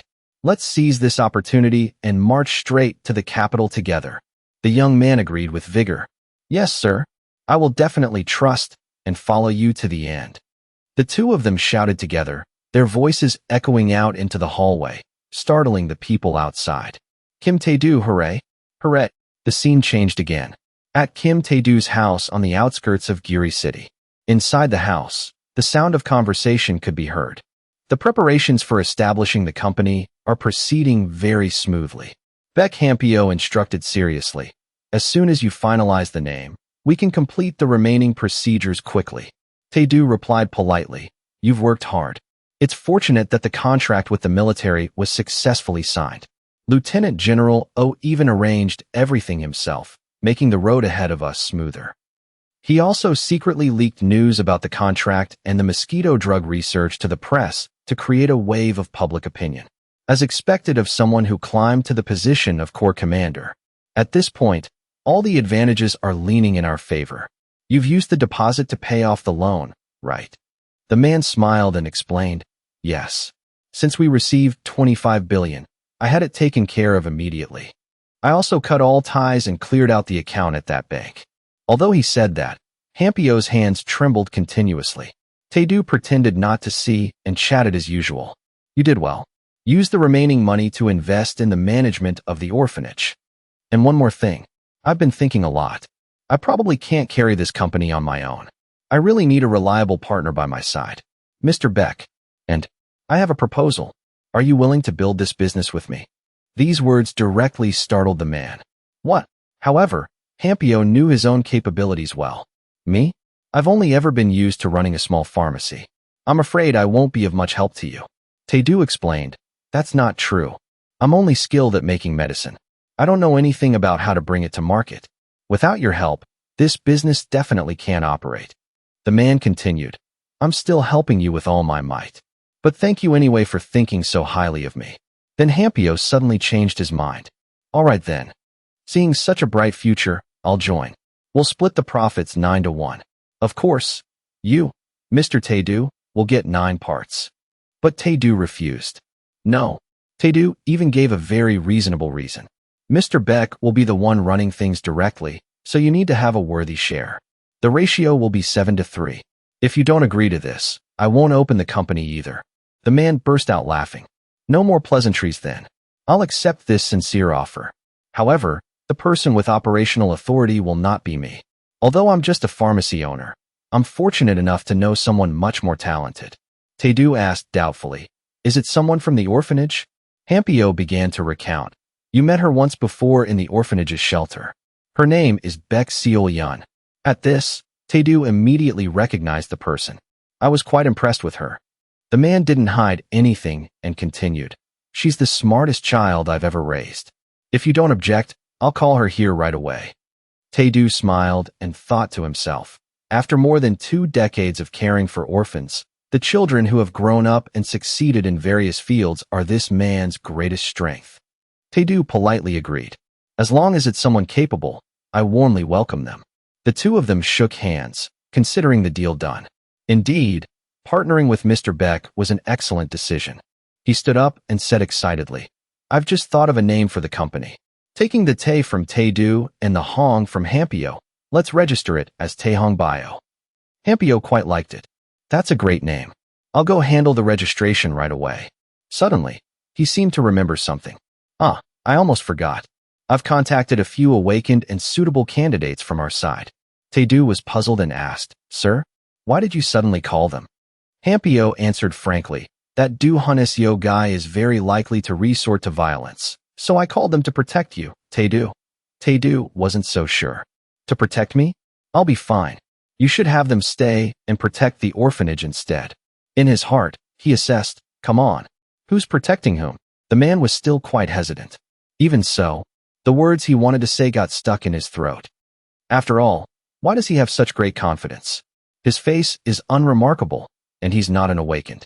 At most, he's just a compatible. I heard he used to be a soldier. Is he perhaps relying on that title? Suddenly, Tae-do noticed something. He asked directly, "It seems you all don't really trust me yet. Have we not built enough trust all this time?" Baek Hampio, hearing this, explained in a fluster, "No, that's not it. I trust you. Of course I do. If I don't trust you, who else can I trust?" Tae-do showed no emotion, picking up his coat to leave. "That's good then. This time, let's make things crystal clear. Call all of them here right now." The man asked, startled, "What for?" He put on his coat, his words firm. "For me to prove my strength, and at the same time, to verify the effectiveness of the spore antidote. I will join them on a hunt." Scene change. At the Grian Mountain Monster Belt area, a whole group of people followed Tae-do deep into the forest. They silently assessed him. Just that mystic fox fur coat alone is worth over 4 billion. So magnificent. His equipment looks like something, but there's not a single tattoo on his face. If he used to be a porter, then he's probably just a normal person or a tag-along. It's going to get very dangerous from this point on. Suddenly, a hand was raised. Director Kim Tae-do. The young man spoke up to explain, "Monsters will appear frequently from here on out, so I will take the lead to clear the way. My father gave me strict instructions to protect you at all costs." It turned out this person was Baek Jang-hun, 25 years old, an awakened class swordsman. Tae-do called out gently, "Hey, brother." The young man replied blankly, "Yes?" Tae-do said patiently, "Just call me Hyung." Jang-hun replied, a bit awkwardly, "Why yes, sir." Hyung. He thought to himself, "I thought he had to be over 30. Just stick close behind me. That coat has good defense, but it'll slow you down in a fight. Besides, I'm an awakened, so my reaction time will definitely be faster than yours." Jang-hun, seeing the other's silence, quickly explained, "If my words or actions have made you uncomfortable, I apologize." Tae-do smiled and turned his head away. "No, I'm used to it. You're worried because I'm not an awakened, right? Let's talk about that later. Right now, we need to deal with that thing first." With that, Tae-do reached into his coat pocket. The young man looked up at the sky, puzzled. What thing is that? Above their heads, hundreds of gloomy eyes surrounded every escape route. Jang-hun trembled, unable to believe what he was seeing. Are those storm weasels? Before he could react, they lunged to attack. The storm weasels fearlessly dove down towards Jang-hun's position. He was exhausted, panting heavily in the face of the difficult situation. Damn it, where did all these storm weasels come from? Just then, a familiar figure appeared. Tae-do held long, black nails in his hand. Then, the nails transformed into explosive projectiles. His gaze was fixed straight ahead, without a hint of hesitation. A second later, the explosive projectiles flew straight towards the pack of storm weasels. Their power was unparalleled. Jang-hun stood frozen, staring blankly at the unexpected situation. He looked at the large weasel being defeated before him and thought, storm weasels may not have overwhelming attack power, but they are feared by all because they hunt in packs of at least 20 or more. But right now, these ferocious creatures that a low rank like me wouldn't dare to touch have all been wiped out without a trace. Tae-do stood behind him, casually dusting off his hands as if he had just done something trivial. He frowned, wondering, why am I so unlucky to run into a pack of storm weasels right away? I didn't even have time to draw my willow leaf flying daggers, the weapon I usually use. He glanced at Jang-hun and the others. If they got hurt, I wouldn't be able to face Mr. Baek. At that moment, a man with platinum blonde hair rushed over to check on Jang-hun. Are you okay? They were completely annihilated, not a single one left. Tae-do remembered the hidden weapons he had just thrown. In the end, to finish them off in an instant, I had to unleash a barrage of Tang Clan's hidden weapons, the Stormy Rain Pear Blossom hairpins, and the Iron Thorns. He looked at the devastated battlefield and began to feel a pang of regret. The problem is that over 200 of those hidden weapons are now unrecoverable. How much money did all that cost? Thinking about it, Tae-do couldn't help but sigh. At times like this, I yearn to reach the 7th stage of the poison spirit art. At that level, I could just hold out my hand, and they would automatically return to me. Jang Hun walked over and called out, "Tae Du Hyung." He looked straight at him and suddenly asked, "I've heard that master ranks can hide the tattoos on their faces. Are you a master rank? Because there's no other way I can explain this." Tae Du glanced at him and replied, "Well, one thing's for sure, I'm not an awakened. Anyway, from now on, I'll be the one leading the way." Jang Hun was startled and quickly tried to stop him. "But my father specifically instructed me to." But Tae Du didn't seem to care and walked quickly ahead. "All right, I'll go first." Jang Hun watched his retreating back and wondered to himself, "Hyung, what is your true identity?" The group ventured deeper into the forest. They immediately spotted a creature not far away. The lone deer, grazing on grass, quickly sensed the noise. Seeing the group approach, it continued to enjoy its meal nonchalantly. Jang Hun stammered in confusion. "Is that a poison spore deer? What are you planning to do with it?" Tae Du chuckled with amusement. "Look at that. Even that monster knows its advantage. It knows that humans won't dare to approach for fear of the poison it emits." Without warning, he turned to the group and said, "Everyone, drink the medicine. You will be the ones to take that creature down." His words left the entire group stunned, especially Jang Hun. "Us." He looked at the vial in his hand doubtfully. "The deer antidote. I heard it's still in the testing phase. Is it really safe?" A few seconds later, Jang Hun had convinced himself. "No, we have to trust him. He's in the same boat as my father now. He just created the antidote and displayed such incredible power." His gaze became determined after he downed the vial. "Now is the time for us to prove our own abilities." Jang Hun grabbed his sword and charged forward, not forgetting to give instructions. "I'll charge in first. If it runs, support me with your mana guns." His comrades quickly acknowledged the order. "Got it." The sword in his hand suddenly gleamed brightly. Then, to the utter astonishment of the poisoned deer, he charged swiftly towards it. The poisoned deer was forced to become enraged by the sudden attack. It let out a piercing shriek. Jang Hun didn't hesitate to swing his sword at it. He ruthlessly used his sword to slash the poisoned deer, cutting it in two. A second later, the poisoned deer was decapitated and defeated.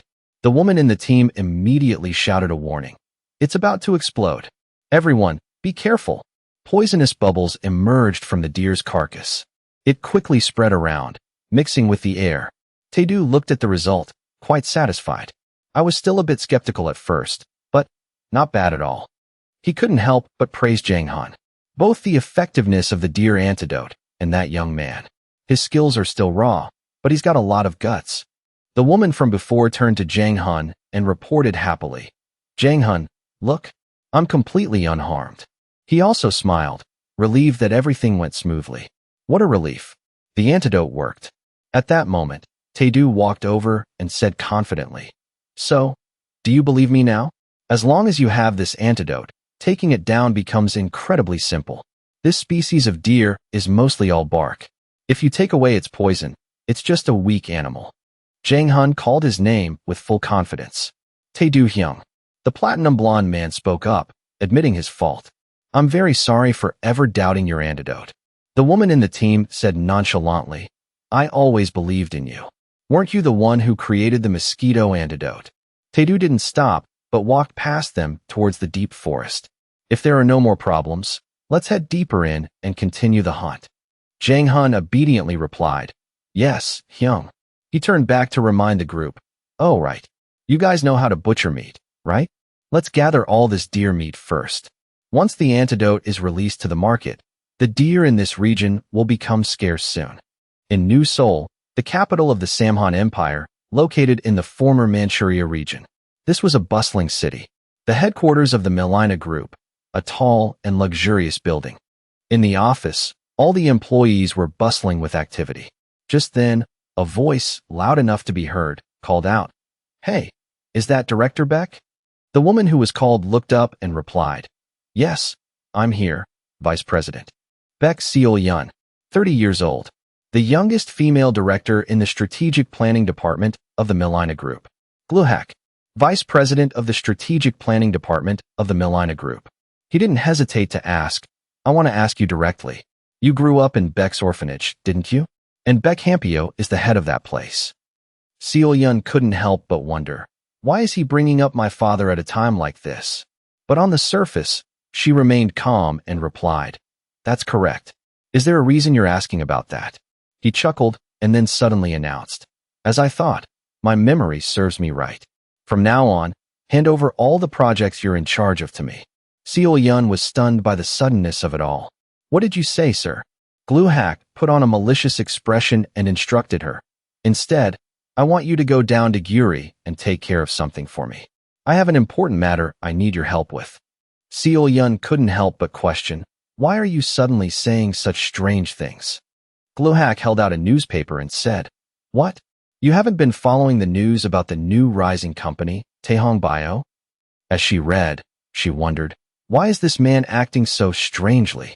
Outwardly, Seo Yun feigned calmness and replied, "You mean the antidote for the poison spore deer, right? Of course, I've read the information about it." Hearing this, he immediately questioned her. "Then why are you pretending not to know anything?" Beck's pharmacy is a part of Taehong Bio. This rumor has spread everywhere. Seo Yun was startled by the new information. "What? My father never said anything to me." Gluhak didn't care about that and just stared at Seo Yun. "Really? I don't think that matters. Anyway, return to Giri immediately and stay by your father's side. Find a way to extract information about the antidote and get the formula. You know very well who I serve. Just complete this task well, and your life will enter a whole new chapter." Her eyes suddenly darkened, looking at him with an unfriendly gaze. "He wants me to betray my father?" Just as Seo Yun was about to speak her mind, a phone rang, cutting her off. "Whoa, it's Dad." She asked very politely, "May I take this call? My father is calling." Gluhak grunted impatiently. "Make it quick and make a decision. I have to go send my report." Seo Yun immediately answered the phone and fell silent. "Yes, Dad." Gluhak stood to the side, scrutinizing Seo Yun's conversation. A moment later, she smiled and ended the conversation. "Yes, I understand, Father." "Yes, goodbye, Father." Gluhak didn't hesitate to ask, "That took too long. So, have you made your decision?" Seo Yun suddenly made a quick decision. "I agree. I will return to Gu." He looked very pleased with this decision. A very wise choice. "Now, let's discuss the details." Just then, Seo Yun's voice suddenly cut in. "But wait." A second later, an employee ID card flew straight towards him. Seo Yun, with a bright smile, said loudly, "I'm resigning and leaving this trash company." She walked past Gluhak coldly. "I'm tired of being looked down upon by you just because you have a little power. What kind of person do you think I am to ask me to betray my own father?" He became furious at being humiliated by Seo Yun and shouted, "Hey, Beck Seo Yun, are you crazy? You're just an orphan. Where did you get such nerve? Hey, stop right there." Seo Yun maintained a calm expression and replied, "Whatever." In Gu City, right in front of Kim Tae-doo's building, the sky had already turned to night. Inside a room, a group of people were busy searching for something. Just then, Tae-doo walked in with a smile and said, "Everyone did a great job." Jang Hun stopped what he was doing and replied, "Yes, you've worked hard too, Hyung." Tae-doo reminded everyone, "Now, go back to the orphanage and get some rest. I'll take care of the rest." Jang Hun was confused about his mission. "What about protecting you? Father specifically instructed us to." Tae-doo crossed his arms, looking rather helpless, and asked, "After witnessing my strength today, are you still worried about that? Go back and protect the children and the director." His words made Jang Hun concede. "Perhaps you're right." Jang Hun immediately informed the others in the team, "All right, everyone. If you're done, pack up your things and let's go home." Tae-doo observed for a moment and thought to himself, in reality, the orphanage should be safe. Who would dare to touch that place and face the wrath of the people of Giri? However, there's no shortage of crazy people in this world. A moment later, Tae-doo bid farewell to Jang Hun's group with a jumble of thoughts, especially on this piece of land. He watched their figures until they disappeared from sight. That's why I need reliable teammates like them. Tae-doo went back inside the building to continue his work. Once the company's operations are stable and I've hired enough staff to process the antidote ingredients, then I'll finally have time to focus on researching new medicines. Initially, my goal was just to earn enough money to live a stable life, but things have now grown on a much larger scale than I imagined. In any case, there's nothing wrong with making a lot of money. It's also thanks to that I was able to acquire a property like this. Stepping into the room, Tae-do couldn't help but feel it. My own home. What a strange feeling. He hung his outer coat on the wall. Born as someone who couldn't use mana, I thought I would die in Payu. But I fought to cling to this life, even when my stepmother pushed me into the army with the intention of getting me killed. Ever since I awakened thanks to the soul connection with Elder Tang, I came to Gu, worked as a porter, and created the antidote myself. The most precious thing I've gained is meeting kind people. He leaned back on the warm bed, relaxing.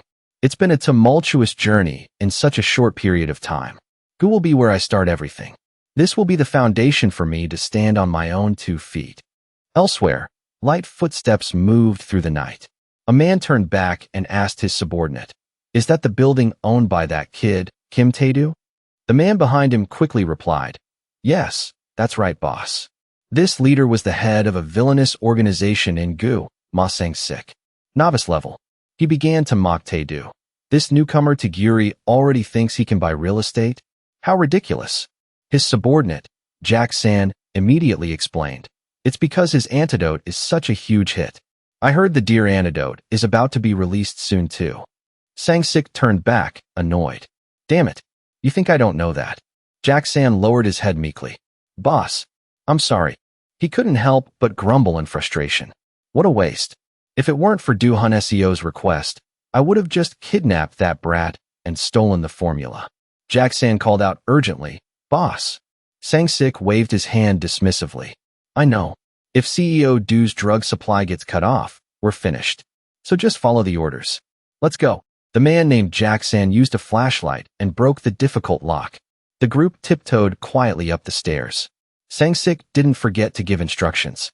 "As soon as we get inside, don't say anything. Just inject him with the syringe immediately. Once the drug takes effect, his head will be spinning. Then all we have to do is throw him in the car." The closed door was opened easily. A figure holding a syringe stepped inside. The man walked towards a bed inside. The next second, Jack-san swung his arm, intending to inject Tae-do with the drug. The syringe plunged downwards. At that very moment, a hand shot out and grabbed Jack-san's. Tae-do, who seemed to be sound asleep, suddenly sat up with an annoyed voice. "I was thinking about it. I was actually considering letting you inject me just to see what would happen." Jack-san jumped and screamed, "Oh my god. This punk scared the hell out of me." "So you were awake?" Sang-sik, standing behind, urged him on. "Hey, what are you standing there for? Inject him already." Jack-san, covered in sweat, pleaded for help. "Boss, I can't move my hand." Sang-sik asked as if he hadn't heard clearly. "What?" Tae-do's voice suddenly cut in. "I knew you guys would come here from the very beginning." The man named Jack-san looked around in confusion. "What's going on? Where did he go? Where's my syringe?" Tae-do then reappeared a short distance away, taunting. "I forgot to mention, I really hate needles. They hurt." The man, flustered, reported to Sang-sik, leaving him speechless. "Boss, is this guy really someone abandoned by mana?" Tae-do twirled the syringe playfully and asked, "I wonder, if I drink this directly, will the effect be diminished?" Sang-sik, annoyed, growled, "This Akko. He must be really crazy, daring to drink my drug, and then acting all high and mighty in front of someone like me." The next second, his voice suddenly changed. Sang-sik's expression could no longer be maintained. "Why did you drink it?" At that moment, Tae-do was savoring the drug in the syringe as if it were a delicacy. He tossed the syringe down, not forgetting to speculate, "Is this an addictive substance?" Tae-do's whole body felt as if it had been infused with power, just waiting to erupt. "This poison is quite potent. Is there anything else?" "There have long been rumors about a gang in the slums that distributes that stuff. It's the drug, trash. Even the self-governing committee can't interfere, which proves that someone powerful in Giri is backing them. Right now, those harmful drugs are right in front of me. In the end, drugs are just a form of poison. This is a poison with new and strange properties that I've never tasted before. With my 4th stage poison spirit art, absorbing these mediocre drugs is too simple." Even the peerless poison demon, Elder Tang, when he roamed the martial world, faced all sorts of drugs like soul-bewitching powder or heavenly paradise incense. "So I decided to swallow it all." A voice devoid of emotion rang out. "How does it feel?" I'm using the very drugs in their bodies to advance my own poison cultivation. Tae-do, holding Jack-san in his grasp, asked, "Is it the feeling of being born again?" Sang-sik was now trembling with fear. "How could you absorb all of that drug?" He glanced at him without hesitation and interrogated, "Now it's your turn. Spit out who was behind this, who ordered you." Sang-sik, though terrified, was forced to explain, "I can't say. I'll lose my life if I reveal that person's identity." Tae-do didn't argue much, simply saying, "All right, then let me help you become a completely new person." After that, a strange blue light filled the room, along with screams of agony. The next morning, the sky was clear again, heralding a beautiful day. Dong Hyuk was sitting in a car speeding down the road. He suddenly spoke up. "So the person who reported the incident was Kim Tae-do? The kid with the mosquito antidote?" The woman with him turned her head and replied, "Sir, that is correct. It said that Sang-sik's gang broke into his house and was caught while trying to kidnap him. The mastermind has been revealed, along with all the concrete evidence. He wants the guard unit to take them in and investigate thoroughly to affirm our credibility." Hearing this, Dong Hyuk couldn't help but feel annoyed. Damn it, this must be Do Han Seo's doing again. If you're going to make a move, you have to succeed. Instead, you fail miserably like a bunch of idiots. He couldn't stop the thoughts racing through his mind. Kim Tae-do is just a newcomer to Gu, so he's not a concern. But the big problem is Hampio. He has too much of the people's trust. The quickest way is to drag Do Han Seo into this to force him into a settlement. But that two-faced bastard will definitely not sit back and cooperate. In the end, this conflict will just drag on and on. Because he's demanding a thorough investigation, the guard unit is also under a lot of pressure. Is this really the only option? At that moment, Tae-do was with Hampio, looking at the group of people kneeling on the ground. Sang-sik, his face gaunt and his eyes glazed over, kept muttering incessantly, please give me some more." The sound of several footsteps echoed as they approached. The woman in the group spoke up excitedly, "It's so lively here. Hello, everyone." Hampio looked at them with joy. "You got here quickly. Captain Lee and the members of the guard unit." Dong Hyuk walked past him, to Hampio's astonishment. "A master rank. Move aside." He walked up to Sang-sik, who was still dazedly muttering, "Please give me some medicine." Behind him, the guard who came with him stopped Hampio. Hey, everyone, please step back." The man couldn't help but argue. "What? Why are you doing this to me?" Dong Hyuk called out, "Ma Sang-sik." A blade shot out from its scabbard, sharp enough to make one's hair stand on end. He swung the sword towards the man and shouted, "In the name of the authority granted by His Majesty, I will execute you on the spot." Just then, a dagger nimbly blocked his attack. Dong Hyuk was knocked back a few steps from Sang-sik. Tae-do stepped forward, his voice calm. "Stop right there. Why are you trying to eliminate these witnesses?" He suddenly held up a video. It was Sang-sik's confession. "It was CEO Do Han Seo of EG Pharmaceuticals who ordered us to kidnap you and force you to get addicted to drugs." Tae-do looked at the man before him and stated with certainty, "It seems you've already grasped the entire situation, haven't you?" Dong Hyuk was still angry at being stopped by him. "Who the hell are you?" Tae-do didn't hesitate to introduce himself. "My name is Kim Tae-do." Hearing the name that had recently become famous, he gritted his teeth and sneered. "The one who made that antidote?" Dong Hyuk's eyes gradually hardened. He shot an unfriendly glare at him. "Let's see that arrogant face of yours." After observing him, Dong Hyuk asked himself with suspicion, "This face looks familiar. I've seen it somewhere before." A few seconds later, fragments of memory flashed in his mind. Previously, Baso had introduced Tae-do to Dong Hyuk. "You're that raggedy porter kid from before." Hearing this comment, Tae-do wasn't too pleased either. The man spoke again, wanting to confirm. "So, you're the one who created that antidote." Tae-do crossed his arms and affirmed, "That's me." Dong Hyuk suddenly became suspicious. Is it really as miraculous as people say? He suddenly let out a strange smile. In this land of Giri, Dong Hyuk's hand touched his sword as if he wanted to make a move. "I am the law." He didn't want to continue the conversation. "I'll give you one last offer. These four lying here. Let's just chop off their heads and end everything here. What do you say?" Tae-do stepped closer without hesitation to stop him. "I will absolutely not allow you to do that. Dong Hyok, on the other hand, showed no emotion. In that case, the next second, he suddenly lunged towards him, swinging his sword. Try and stop me. Tae-do didn't expect to be attacked at this moment. He quickly took out the hidden weapons from his person to counterattack. Dong Hyok was surprised by the strange attacks from him.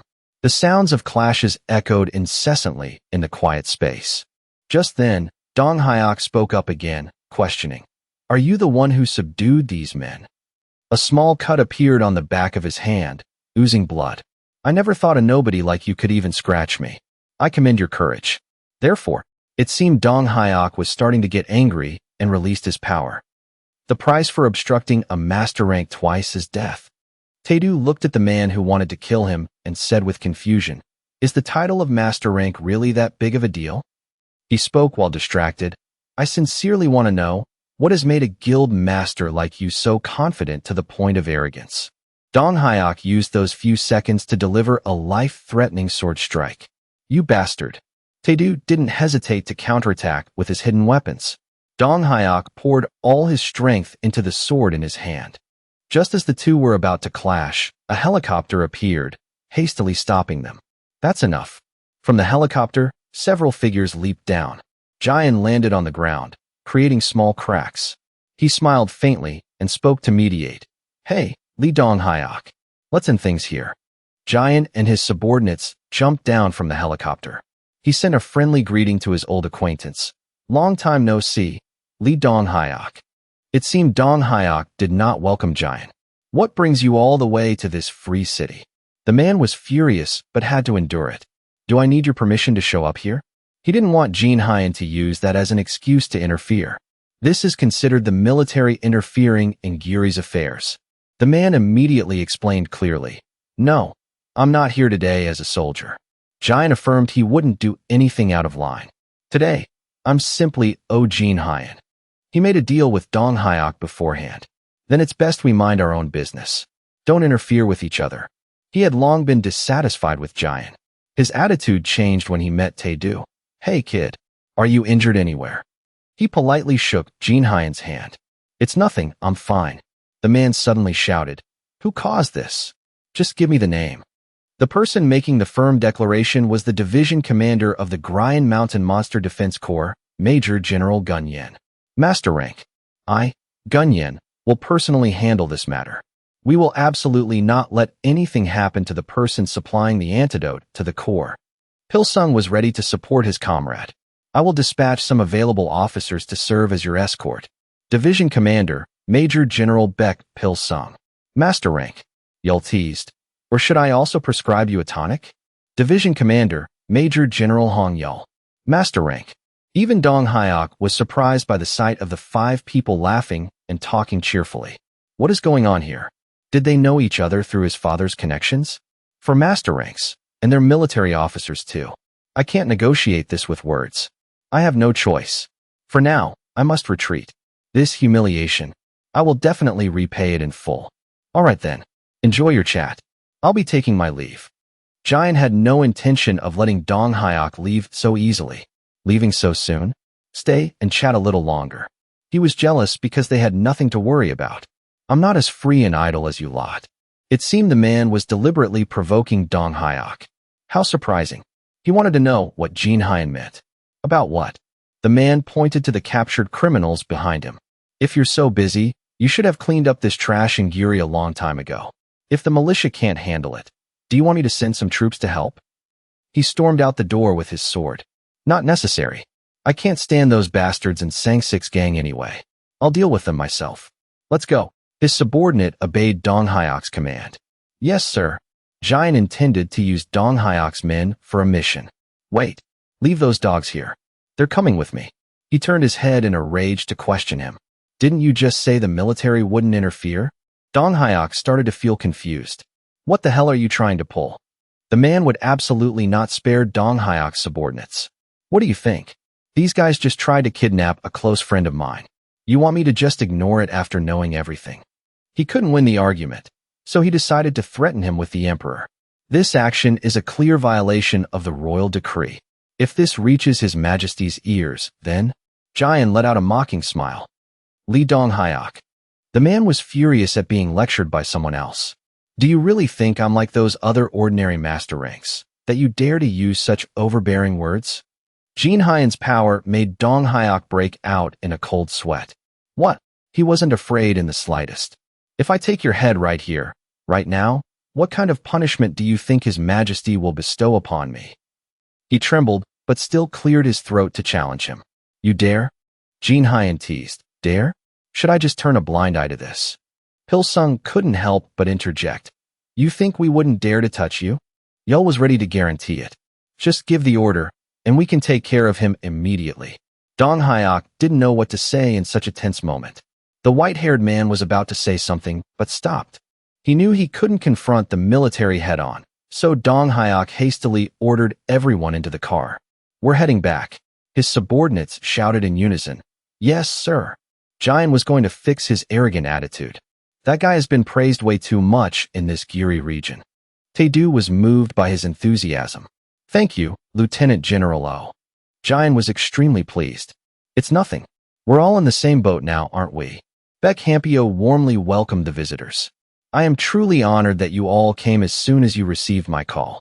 The man patted his shoulder and asked about the situation here. Shopkeeper Baek, is everything all right? Baek Hampio felt lucky to have received help. That was a close call. Tae-do had thought of the worst-case scenario. If you hadn't called Lieutenant General O then, things might have ended very badly. Jian had nothing more to worry about. We've also captured those bastards. He continued to discuss the punishment with him. Speaking of which, Jian would absolutely not spare any of them. I will handle them myself. And the person pulling the strings behind them too. He didn't want to involve the military. No, this is my personal matter. The man explained why he had to get involved in dealing with the criminals. This is no longer just your problem. What if they disrupt the production of the antidote? The safety of our entire corps is on the line. Tae-do understood his feelings. I understand. Jian already had a plan in his head. We need to end this smoothly so we don't have to face Lee Dong Hyok again. He thought about the person Gene Hion mentioned, Lee Dong Hyok. Tae-do didn't see Dong Hyok's reaction and guessed. My flying dagger clearly surpassed him. Could it be that a 4-star poison is still completely ineffective against a master rank? A question lingered in his mind. He didn't show any signs of being poisoned. If Lieutenant General O hadn't intervened in time, would I have had a chance to win in that situation? Tae-do made a serious resolution. I need to become stronger. He hoped he could decisively deal with the wicked. Many times stronger, so that things like this will never happen again. While sitting in the car, Dong Hyok cursed his anger away. Kim Tae-do. Gene Hion. You damn bastards. He noticed a change in his wound. This spot, it's the scratch that kid gave me earlier. Green veins spread across his hand, terrifying Dong Hyok. No way. I've been poisoned. He gritted his teeth in pain, not daring to cry out. The poison quickly spread throughout his entire arm. He couldn't stop it. What is happening? The white-haired man was utterly bewildered as he looked at Dong Hyok through the mirror. Chairman. He couldn't maintain his composure. Get me to a hospital now? Hurry. The car sped down the winding highway. Dong Hyok couldn't hold it in any longer. Kim Tae-do. What the hell did you do to me? Chapter 20. The helicopter flew over a vast mountain range. Inside, Jian looked with a serious gaze at the kneeling man. Sang-sik trembled with fear. I promise, I'll tell you everything I know. But the man just sneered. No need. We already know everything. Then, Jian called out, Yul. The man immediately stood up. Here. Yul reached for the door handle. Next, the helicopter door was open wide. The wind howled in their ears. Only the sound of the order was heard. All right. One by one, get out of the vehicle now. The men immediately started to wail. Please, sirs. Please spare our lives. Of course, there was no mercy. They were all thrown out without a second thought. Pilsung dusted off his hands and reported, the scene has been cleaned up. Jim continued to give orders. Good. While you're at it, take care of that Du Hun SEO as well. The other party replied, understood. He turned to instruct Gunyan and Yul. You too, assign some men to protect Taehong Bio. They replied in unison, as you command. After arranging the work, Jian thought to himself, I'll use this opportunity to form a strong bond with Kim Tae-do. At the same time, at the bus station, Seol Yun was walking alone. Suddenly, Her phone displayed an incoming call from Beck Janghan. She answered the phone, talking as she walked. Hey Janghan, I just got off the bus and I'm at the station now. Suddenly, Seol Yun's voice rose slightly. What? He really did all of that? On the other end, Janghan's voice was heard. I'm telling the truth, Nuna. He donated billions of won to this orphanage. He added, moreover, he's also finished creating the antidotes. Seol Yun recounted. The last time we met, I thought he was a con artist. It's hard to believe. She got into the car and said before hanging up, I'm in a taxi now. See you at home. Janghan obediently replied, Yes, Nuna. Be careful on your way. Seol Yun called out to the driver. Driver, please take me to Mr. Beck's orphanage. The other party replied. Now, she finally understood in her heart. So this is the reason Dad called me back. The scene changed to an elementary school. At this time, Hampio was cooking for the children with 2 other teachers. Seol Yun called out, Father, I'm home. Seeing her, his face lit up. My daughter, you're here. Seol Yun smiled brightly. Of course. When you call, I have to be here. Hampio gently patted her shoulder. Thank you, my child. I'm so happy you're back. Seol Yun looked curiously at the large pot that was steaming. What's all the excitement about today, Dad? And what's with all this stuff? He explained. Look, we just hunted a poison spore deer, so we're having a celebration. Her expression became even more surprised. I see. Seol Yun still seemed to find it hard to believe. So everything Janghan said is true? Hampio replied, That's right. That's why everyone is enjoying its meat together. Then, he led Seol Yun to a nearby spot. Tae-do is waiting over there. Let's go talk to him. At this moment, Tae-do was carefully scooping food for each child. The food is still very hot. Take your time and enjoy it. The father and daughter approached him. Hampio spoke first. Tae-do, let me introduce you to Seol Yun. Tae-do gave a polite smile. Hello, Ms. Beck Seol Yun. It's a pleasure to meet you. He also proactively brought up their previous encounter. I believe we've met before, haven't we? Seol Yun wasn't too flustered and replied comfortably. You still remember? I was really rude back then. I hope you'll help and guide me from now on. She shook his hand, showing her enthusiastic determination. I will do my best to help Taehong Bio develop in the right direction. Tae-do immediately thanked her. With your help, I feel very reassured. Thank you. Just then, the sound of marching footsteps approached. He turned his head, curious to see. Min-soo stepped forward and gave a formal military salute. Sir, Major Du Min-soo, along with 19 other soldiers, have been officially dispatched to carry out the security mission for Taehong Bio. Tae-do held out his hand and replied graciously, Thank you all for coming. However, with such a large number of people, I'm afraid we don't have enough rooms for everyone. Min-soo was also very relaxed and unbothered. Don't worry. We've brought all the necessary field equipment. The two shook hands, filled with anticipation and trust. I look forward to working with you in the future, Major Du. I will stake my life to ensure your absolute safety. Tae-do also extended an invitation to the other party. We're having a party. Please join us and enjoy. The man immediately gave his team a command. You heard him. Put down your luggage and prepare for the meal. Dismissed. They replied in unison. As you command. Looking at the current scene with his new comrades, Tae-do thought with a sigh. Now, I'm no longer alone. I finally have my own armed force.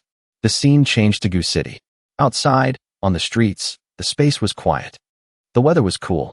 In the meeting room of the self-governing committee, a voice listed each crime.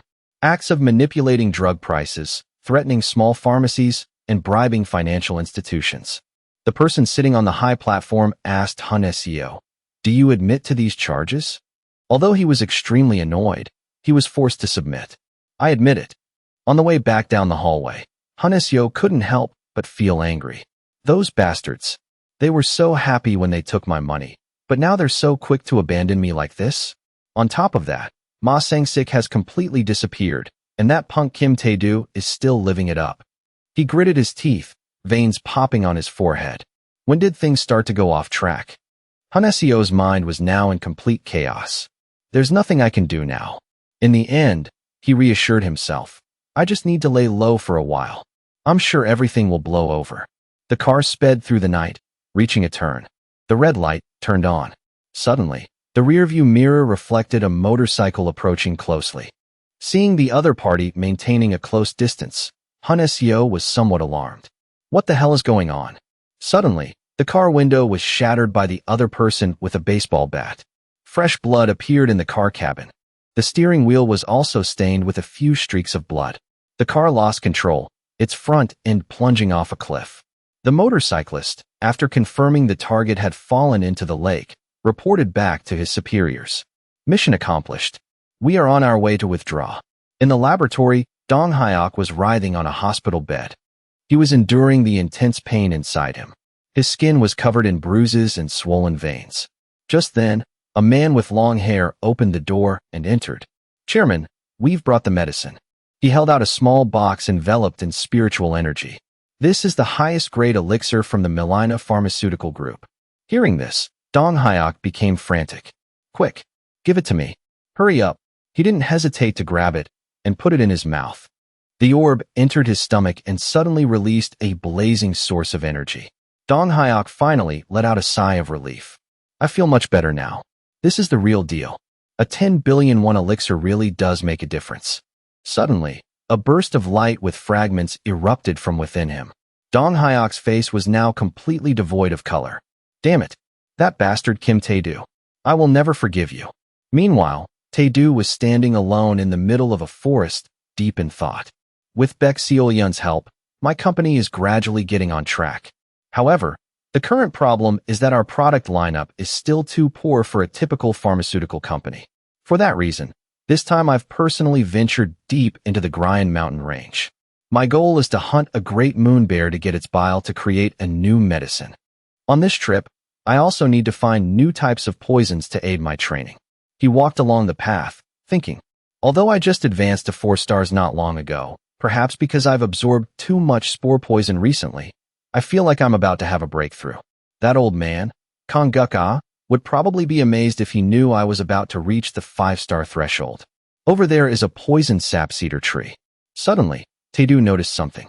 He reached out and wiped the sticky liquid clinging to the tree trunk. It secretes its own poison from its bark to prevent insects from boring into it. Amazing. This is truly a quality toxin. As was his habit, Tae-do brought it up for a little taste. Suddenly, a green frog appeared. A green-bellied frog. The poison is mainly concentrated in the green part of its belly. He didn't hesitate to pick it up and put it in his bag. This type has a strong paralyzing effect.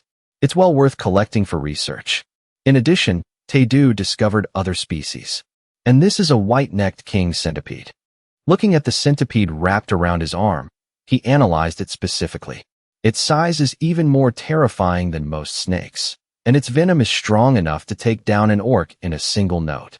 Looking at the bite mark on the back of his hand spreading, Tae-do's expression showed a bit of interest. The toxicity is so strong. The flavor is also very fresh and stimulating. Suddenly, he sensed a strange movement. A flash of light appeared in the nearby bushes. A strange trace. Immediately after, the figure of a longhorned bear appeared. Seeing that massive body, Tae-do thought to himself, "Found you? Or are you the one who found me?" A great moon bear. It let out a ferocious, earth-shaking roar. Tae-do maintained his calm gaze. I ran into it sooner than I thought. Let's see how strong it really is. Then, he pulled out several throwing stars, holding them between his fingers. Tae-do didn't hesitate and threw them all at the great moon bear. However, it just needed to swat its paw to send all the weapons flying. Seeing this, he was quite surprised. That's fast. The great moon bear, angered, charged ferociously towards Tae-do. He dodged to the side, taking the opportunity to throw out several other small daggers. Phantom poison step. Several small daggers were instantly stuck in its back. But less than a second later, its body shook once, and those things fell to the ground. Tae-do continued to attack with a powerful punch. Seal Meridian Poison Palm. The great moon bear was no less formidable, striking back with a powerful blow. Its sharp claws shattered the wooden branches. Tae-do continued to attack relentlessly. Phantom poison step. A moment later, he retreated a short distance, frowning in thought. None of my attacks are hitting their mark. Looking at the massive body charging towards him, Tae-do thought to himself, This monster is truly much stronger than any expert-level opponent I've ever faced. With just a 4-star poison spirit art, I have no way to deal with it. He panted with some difficulty. In this situation, the mouth of Taedu's bag was already open. He told himself, I must become stronger right now. The green frog from before was pulled out by Taedu and put into his mouth. Next was the white centipede. Very quickly, he could feel the life force within his body. The poison force is surging through my meridians like fierce waves. What I need to do now is to channel all of it into my poison core. Taedu couldn't help but be surprised by this power. Success. He laughed triumphantly. Evolved ability. Origin Convergence Supreme Poison Spirit Art. Reached 5-star level. Taedu's eyes returned with confidence. From this moment on, the tables will completely turn. He reached into his chest pocket. Ultimate Poison Type Hidden Weapon Technique. Then, the butterflies were released. Blood butterflies. Immediately, they flew swiftly towards the Great Moon Bear. The blood butterfly is a high-level hidden weapon that a practitioner can only use upon reaching the 5-star realm. By channeling my internal energy into them, I can control their flight path as I wish. One of the Great Moon Bear's eyes was severely injured by a blood butterfly. Next was its large ear. Seeing its staggering form, Taedu was certain. It's over. Finally, the Great Moon Bear completely collapsed. 2 birds with 1 stone. I broke through to 5 stars and successfully defeated this giant bear. Taedu smiled faintly with satisfaction. It's time to collect the spoils. He approached its corpse and began to search. A moment later, an internal organ of the Great Moon Bear was pulled out, emitting a mysterious light. Taedu looked at it and confirmed, this is indeed its gallbladder. The poison force it emits is as strong as I predicted. This is definitely a bear's gallbladder. The poison energy inside is truly formidable. Next, he used his power to refine it and place it inside a frame. Holding the spoils in his hand, Taedu was extremely satisfied. Perfect. Now I have enough ingredients to create the elixir. Time to head back.